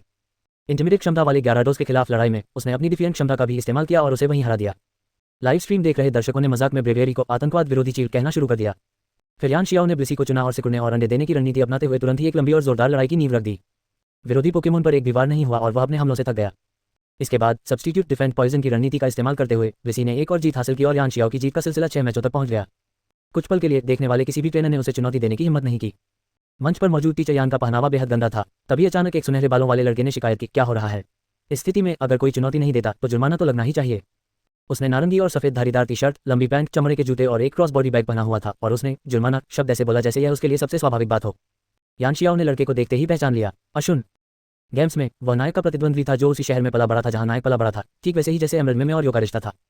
डायमंड एंड पल एनीमे में भी वह बाद में ऐश के प्रतिद्वंद्वी के रूप में दिखाई दिया। उसकी खास विशेषताएं हैं उसका अधीर स्वभाव, सड़क पर दूसरों से टकराने की आदत और जुर्माने की लगातार बातें करना, जिसके कारण पोकेमोन प्रशंसकों के बीच उसे जुर्माना पैसे वाला लड़का उपनाम मिला है। जाहिर है एजुन का यहाँ होना कोई आश्चर्य की बात नहीं है, क्योंकि उसके पिता सिन्हो बैटल फ्रंटियर के संस्थापक प्रसिद्ध बैटल टावर लॉर्ड अरखम है। क्या ये नौजवान मुझे चुनौती दे? अगर वह हार जाता है तो बैटल टावर का इनाम मेरी तरफ से होगा, कैसा रहेगा? यान शियाओ ने एजुन से कहा।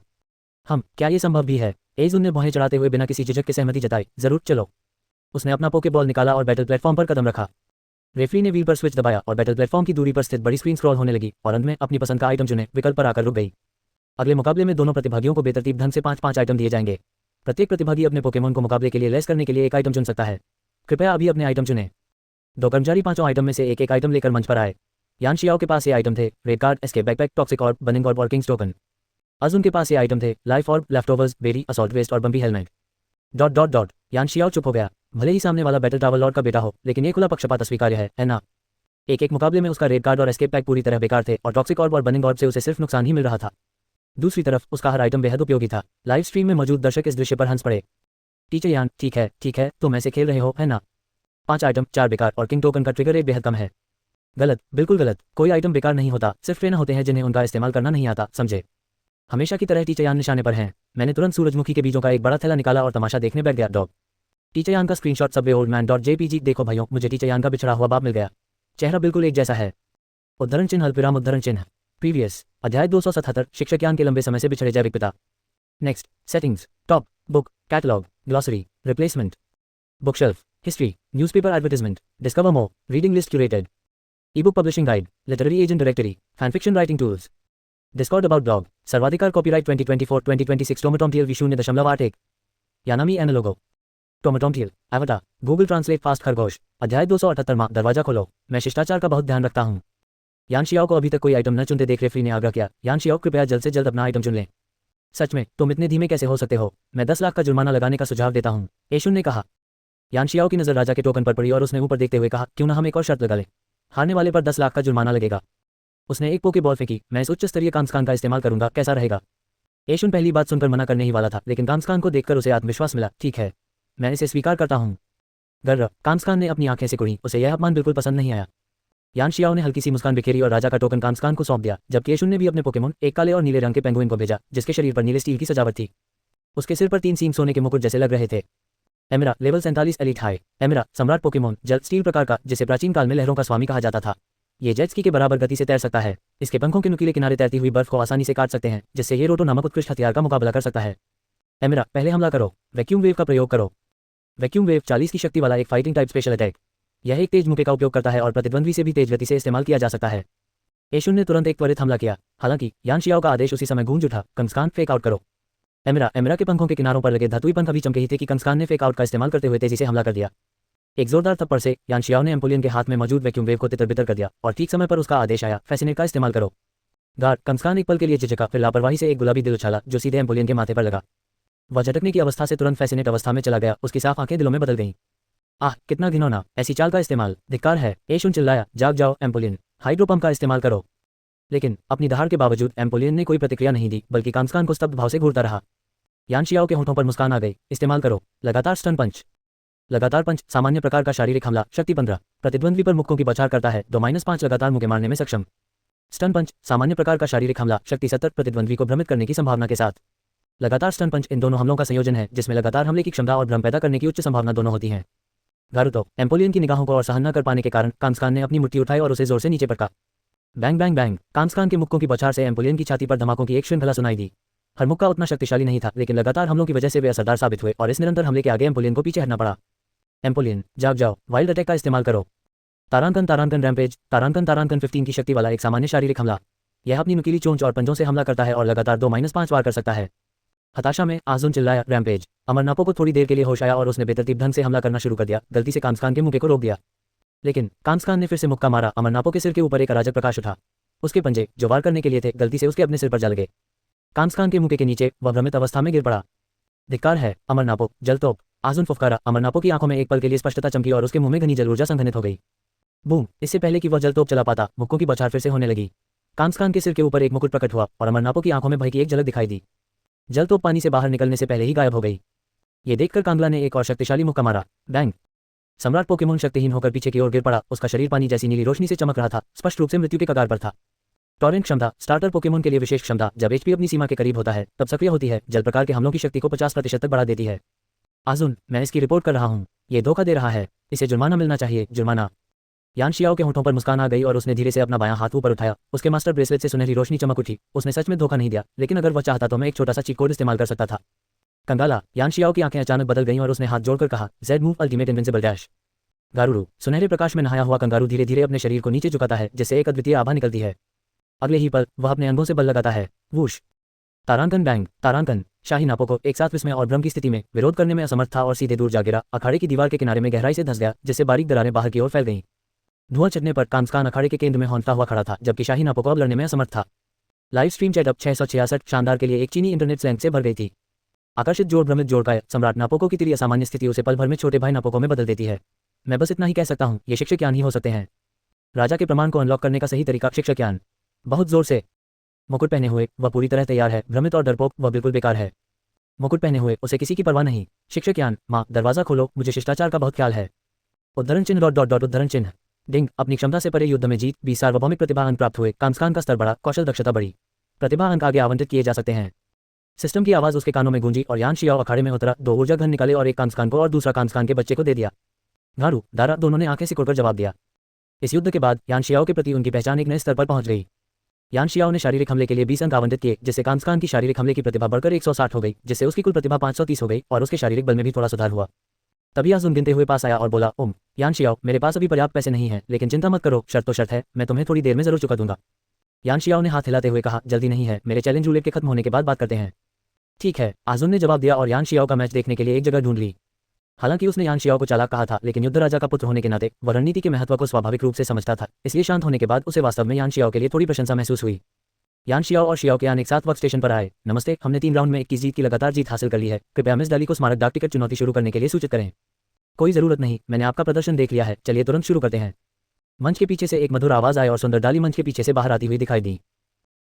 कोष्टक जारी रहेगा। बहुत ज्यादा काम और लगातार निगरानी रखने की थकान के कारण मुझे जुकाम हो गया है और साथ ही गले की सूजन, नाक की सूजन और गर्दन की सूजन भी बढ़ गई है, जिससे काम जारी रखना मुश्किल हो रहा है। इस महीने मैं रोजाना 2 बार अपडेट करूंगा और अपडेट का समय रोजाना रात 8 बजे होगा। असुविधा के लिए क्षमा करें। प्रीवियस अध्याय 278 माँ, दरवाजा खोलो, मैं शिष्टाचार का बहुत ध्यान रखता हूँ। Next, settings, top, book, catalogue, glossary, replacement, bookshelf, history, newspaper advertisement, discover more, creative writing prompts, novel writing courses, e-book publishing guide, agent filler novels, audio book production service, Discord about blog, सर्वाधिकार copyright 2024-2026 टोमेटोमटियल V0.81 यानामी एनालोगो, टोमेटोमटियल, एवटा, Google translate fast खरगोश। अध्याय 279 बनाम roulette देवी डाली। डाली, डाली, देवी, देवी। भीड़ और उत्साही प्रशंसकों की जय जयकार के बीच डाली ने अपने ऊंचे स्थान से कहा, तुम दोनों में से कौन पहले जाना चाहेगा? यान शियाओ ने भौहें उठाई और युद्ध मंच पर कदम रखते हुए कहा, मैं रूलेट देवी के कौशल का अनुभव करने वाला भला व्यक्ति बनूंगा। तो चलिए शुरू करते हैं। डाली ने रेफरी को नियम पढ़ने का इशारा किया। हान लियूजिया के खिलाफ पिछली चुनौती की तरह यान शियाओ को डाली के साथ 3 1v1 द्वंद्वों में भाग लेना होगा, जिनमें से प्रत्येक में एक यादृच्छिक रूप से उत्पन्न रूलेट प्रभाव होगा। दोनों पक्षों की सहमति के बाद बड़ी स्क्रीन पर रूलेट का पहिया घूमने लगा और लाइव स्ट्रीम में दर्शक यान शियाओ से भी ज्यादा उत्साहित हो गए। मैं सुझाव देता हूं कि लाइव स्ट्रीम का नाम बदलकर टीचयान आपको रूलेट की देवी को हराने ले चलते हैं रख दिया जाए, दोगे? उफ, मैं हेहुआ संप्रदाय का नेता जेड फेस फॉक्स सचमुच डाली को टीचयान से चुनौती मिलते देखकर ईर्ष्या कर रहा हूँ। नहीं, टीचयान को हमारे गे ग्रुप में होना चाहिए। हे बहन डाली, टांगे थोड़ी और खोलो, मैं बस पहुंचने ही वाला हूँ। ओह नहीं, मॉडरेटर आज बहुत व्यस्त हैं। उद्धरण चिन्ह उद्धरण चिन्ह। यान शियाओ, जो चुपके से कमेंट्स देख रहा था, तुरंत नजरें हटा ली। वीडियो इतनी तेजी से आगे बढ़ चुका था कि उसे देखना असहनीय हो गया था। आखिरकार बड़ी स्क्रीन पर रूलेट व्हील रुक गया और पॉइंटर ट्रिक स्पेस वाले खाने पर आ गया। अगला राउंड ट्रिक स्पेस के प्रभाव में खेला जाएगा। नन्ही मोटरसाइकिल छिपकली ने अपने पंजे फैलाए, मानो कोशिश करने के लिए बेताब हो। यान शियाओ ने जल्दी से उसे अपने कंधे पर बिठा लिया। अच्छा बच्चा, तुम अभी छोटे हो, बस अभी देखते रहो। नन्हे ने सिर हिलाया और प्यार से यान शियाओ को सहलाया। 10,000 साल पहले इंसानों द्वारा पालतू बनाए गए पोकेमोन के रूप में मोटोलिजार्ड पाडिया में एक बहुत ही उपयुक्त पालतू जानवर है और परिवहन का एक महत्वपूर्ण साधन भी है। अपनी पीठ को इंसानों से सहलाने की आदत के कारण वे अक्सर अपने प्रशिक्षकों के साथ घनिष्ठ संबंध बनाते हैं।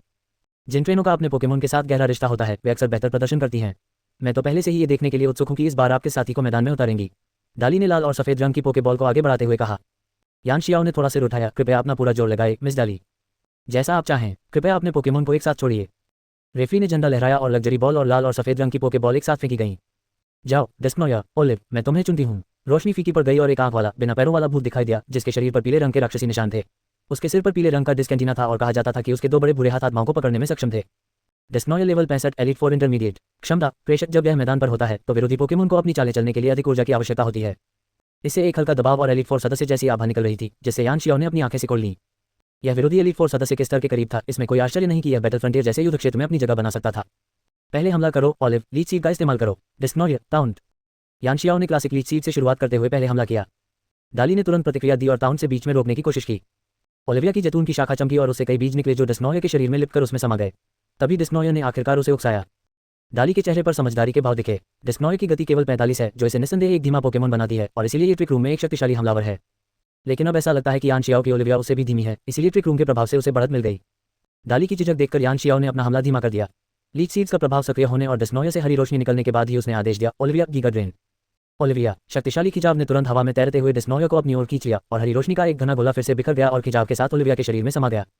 डाली अविचलित रही और सीधे अपना काज दिखाया, नाइटमेयर कज। घोस्ट नहीं, विशालकाय प्राणी दहाड़ा। उसका क्रोध एक अभिशाप में बदल गया जो ओलिविया के सिर के ऊपर मंडरा रहा था। अभिशाप अपनी अधिकतम एचपी का आधा हिस्सा खर्च कर देता है जिससे प्रतिद्वंद्वी की एचपी लगातार और तेजी से घटती रहती है। यान शियाओ ने भौहें चढ़ाईं। 1v1 नियमों के तहत अभिशाप का प्रयोग करना कुछ हद तक अपमानजनक था। अगर वह गलत नहीं थी तो नाइटमेयर शायद बचाव की रणनीति अपनाएगा। एक तरफ अभिशाप का प्रभाव लगातार काफी नुकसान पहुंचा सकता था, दूसरी तरफ हमला न करने पर ओलिविया द्वारा अपनी ग्रासी टैरेंट क्षमता का उपयोग करके एचपी रिकवर करने, साथ ही टॉन्ट, लॉकडाउन, पावर ड्रेन और सिंथेसिस जैसे रिकवरी मूव्स का उपयोग करने की चिंता करने की कोई आवश्यकता नहीं थी। हनी शियाओ के अनिक्सी ने अपना दिल थाम लिया। उसका चेहरा चिंता से भरा हुआ था। वह स्वाभाविक रूप से यान शियाओ की वर्तमान दुर्दशा को समझ सकती थी। बिना किसी अप्रत्याशित चाल के ओलिविया की हार निश्चित थी। यान शियाओ ने आंखें सिकोड़ते हुए कहा, ओलिविया पेटल डांस का प्रयोग करो। पेटल डांस ये घास प्रकार का एक विशेष आक्रमण है जिसकी शक्ति 120 है। इसमें ओलिविया खूबसूरती से नाचते हुए नुकीली पंखुड़ियों और घास की पत्तियों का तूफान खड़ा करती है जो कुछ समय के लिए हवा में लहराता है। आक्रमण समाप्त होने के बाद उपयोगकर्ता भ्रमित अवस्था में चला जाता है। ओलिविया ने अपने हाथ ऊपर उठाए और घूमते हुए पंखुड़ियों और पत्तियों की एक घनी बौछार डेस्कनोया की ओर बढ़ी। डाली के चेहरे पर एक गंभीर भाव था, छुपकर हमला करो बचो। नहीं, डेस्कनोया एक दूसरे आयाम में चला गया। मैदान पर केवल ओलिविया ही रह गई जो लगातार पंखुड़ियों और पत्तियों की बौछार कर रही थी। उसके शरीर पर एक काली रोशनी चमक उठी और उसकी शक्ति धीरे धीरे कम होने लगी। उद्धरण चिन्ह उद्धरण चिन्ह। दर्शक ये दृश्य देखते हुए आपस में फुसफुसा रहे थे। यान शियाओ का चेहरा गंभीर हो गया और लाइव स्ट्रीम में मौजूद दर्शक भी तनाव में आ गए। हे भगवान, मैंने शिक्षक यान को इस तरह संघर्ष करते हुए पहली बार देखा है। सबसे चौंकाने वाली बात यह है कि डाली को शुरुआती गति का गलत अनुमान लगाने के अलावा सब कुछ नियंत्रण में लग रहा है।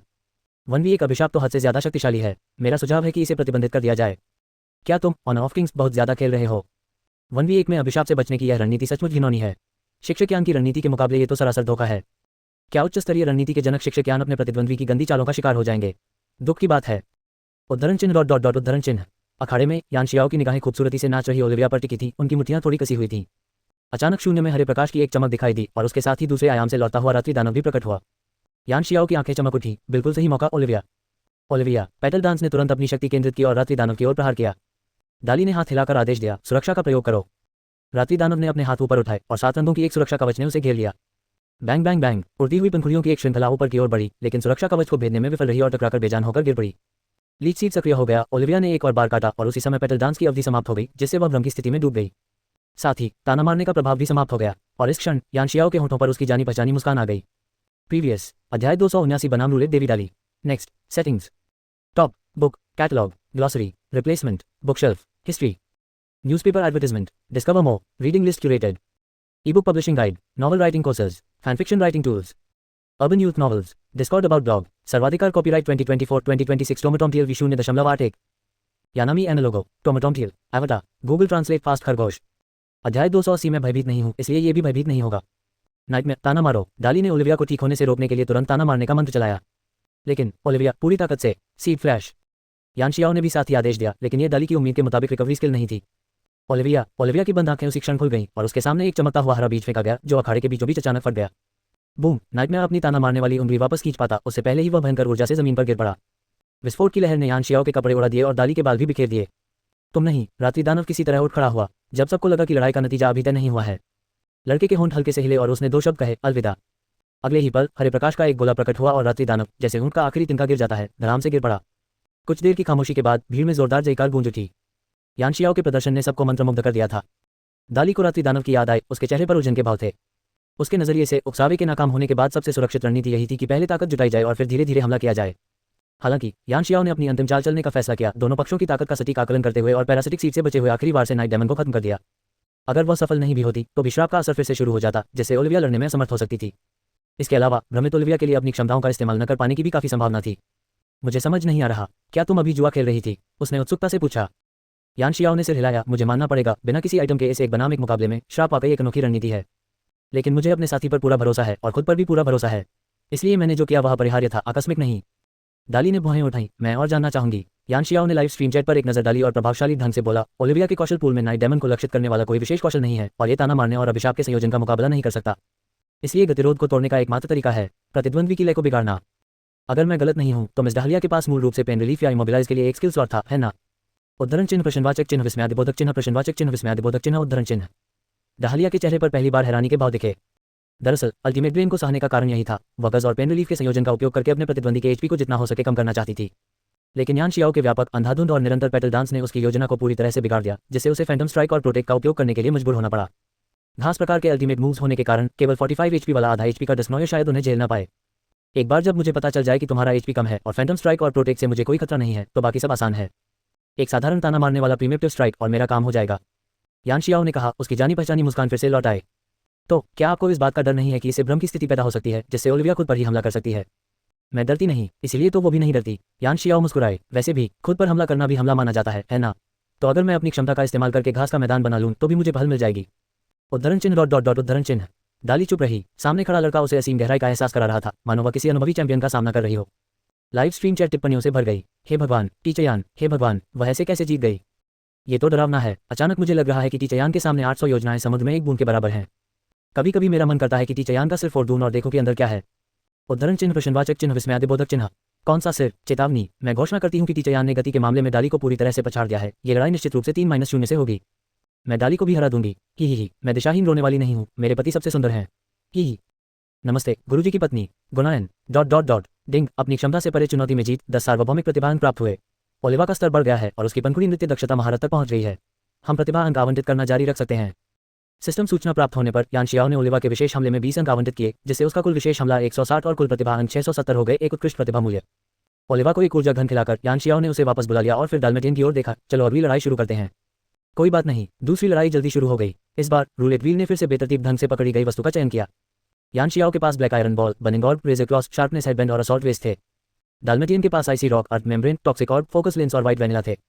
कुछ देर सोचने के बाद यान शियाओ ने ब्लैक आयरन बॉल को चुना, जबकि डालमेटियन ने व्हाइट वैनिला को। अब दोनों तरफ से अपने पोकेमोन को एक साथ छोड़ो। ब्लेजिकिन, मंच पर आग लगाओ। ब्लिसी, मैं तुम्हें चुनता हूँ। ब्लेजिकिन लेवल 66, एलिट 4 इंटरमीडिएट। वाह, देवी डहलिया ने अपनी पूरी ताकत लगा दी है। मैंने तो सालों से ब्लेजिकिन नहीं देखा। सच में कहते हैं कि यह ब्लेजिकिन रूलेट चैलेंज में कभी हारा नहीं है। दर्शक आपस में चर्चा करने लगे, जबकि यान शियाओ शांत रहा। उसके हाव भाव देखकर लाइव स्ट्रीम देख रहे दर्शक समझ गए। मुझे लगता है कि इस मैच के बाद पिन डेविल का मूल्य फिर से काफी बढ़ जाएगा। शिक्षक यान, आपने अभी अभी मुझे श्राप से चकमा दिया, अब मेरी बारी है। अगर समझ नहीं आया तो पूछ लीजिए। ये टीवी सीरियल काफी अच्छा है, लेकिन मैं इसे पॉज क्यों नहीं कर पा रहा? मुझे नीचे जाकर सूरजमुखी के बीज, मसालेदार स्ट्रिप्स और आइस कोला खरीदने के लिए 2 मिनट चाहिए। उद्धरण चिन्ह डॉट डॉट डॉट उद्धरण चिन्ह। मैदान पर दाली ने पहल की। Blaziken charge close combat. Close combat 120 की शक्ति वाला एक fighting type physical attack move. इस्तेमाल के बाद यह उपयोगकर्ता के डिफेंस और स्पेशल डिफेंस को एक स्तर कम कर देता है। व्हाइट वैनिला के साथ ब्लेजिकिन एक स्टेट कम करने वाले प्रभाव को अनदेखा कर सकता है, इसलिए दाली ने सीधे आक्रामक हमला करने का विकल्प चुना। धड़कन। ब्लेजिकिन बारी बारी से कदम बढ़ाते हुए आगे बढ़ा। यान शियाओ ने अपने चेहरे पर कोई भाव बदले बिना आदेश दिया, सोच विचार करो फिर आगे बढ़ो। हाइपी। ब्लिसी के सामने एक अर्धपारदर्शी दीवार प्रकट हुई। ब्लेजिकिन ने मुक्कों और लातों की बौछार कर दी, जिससे ब्लिसी को बार बार पीछे हटना पड़ा, लेकिन उसके चेहरे पर दर्द का कोई निशान नहीं था। उसकी भयानक सहनशक्ति और उच्च प्रतिरोध क्षमता ने उसे चैंपियन स्तर के प्रतिद्वंद्वी के हमलों को बिना किसी कमजोरी के आसानी से झेलने में सक्षम बनाया। ब्लेजिकिन ने एक और जोरदार लात मारी और पीछे हट गया। उसके शरीर से निकलने वाली सफेद वनीला गैस ने करीबी लड़ाई के नकारात्मक प्रभावों को बेअसर कर दिया। ये देखकर यान शियाओ की आंखें चमक उठी। ब्लिसी टॉक्सिक। दाली तैयार लग रहा था और अचानक आदेश दिया, प्रोटेक्ट का इस्तेमाल करो। ब्लेजिकिन एक सुरक्षात्मक कवच से सुरक्षित था, लेकिन ब्लिसी दोस्ताना भाव से आगे बढ़ा और सावधानी से एक काली लोहे की गेंद निकालकर ब्लेजिकिन की बाहों में ठूंस दी। उसका शरीर स्पष्ट रूप से कुछ जगहों पर धंस गया। उद्धरण चिन्ह प्रश्नवाचक चिन्ह विस्मयादिबोधक चिन्ह उद्धरण चिन्ह। दाली अविश्वास से देखता रहा। यान शियाओ के होठों पर मुस्कान आ गई। तुमने गलत अनुमान लगाया, ये एक उपहार विनिमय है।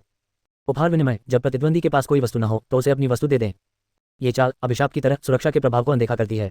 कोष्टक जारी रहेगा। प्रीवियस अध्याय 280 में भयभीत नहीं हूं, इसलिए ये भी भयभीत नहीं होगा। Next settings, top book, catalogue, glossary, replacement, bookshelf, history, newspaper advertisement, discover more, urban youth novels, random topic generator, audio book production service, novel writing software, book review service, Discord about blog, सर्वाधिकार copyright 2024-2026 टोमेटोम TLV 0.81 यानामी अन्ना।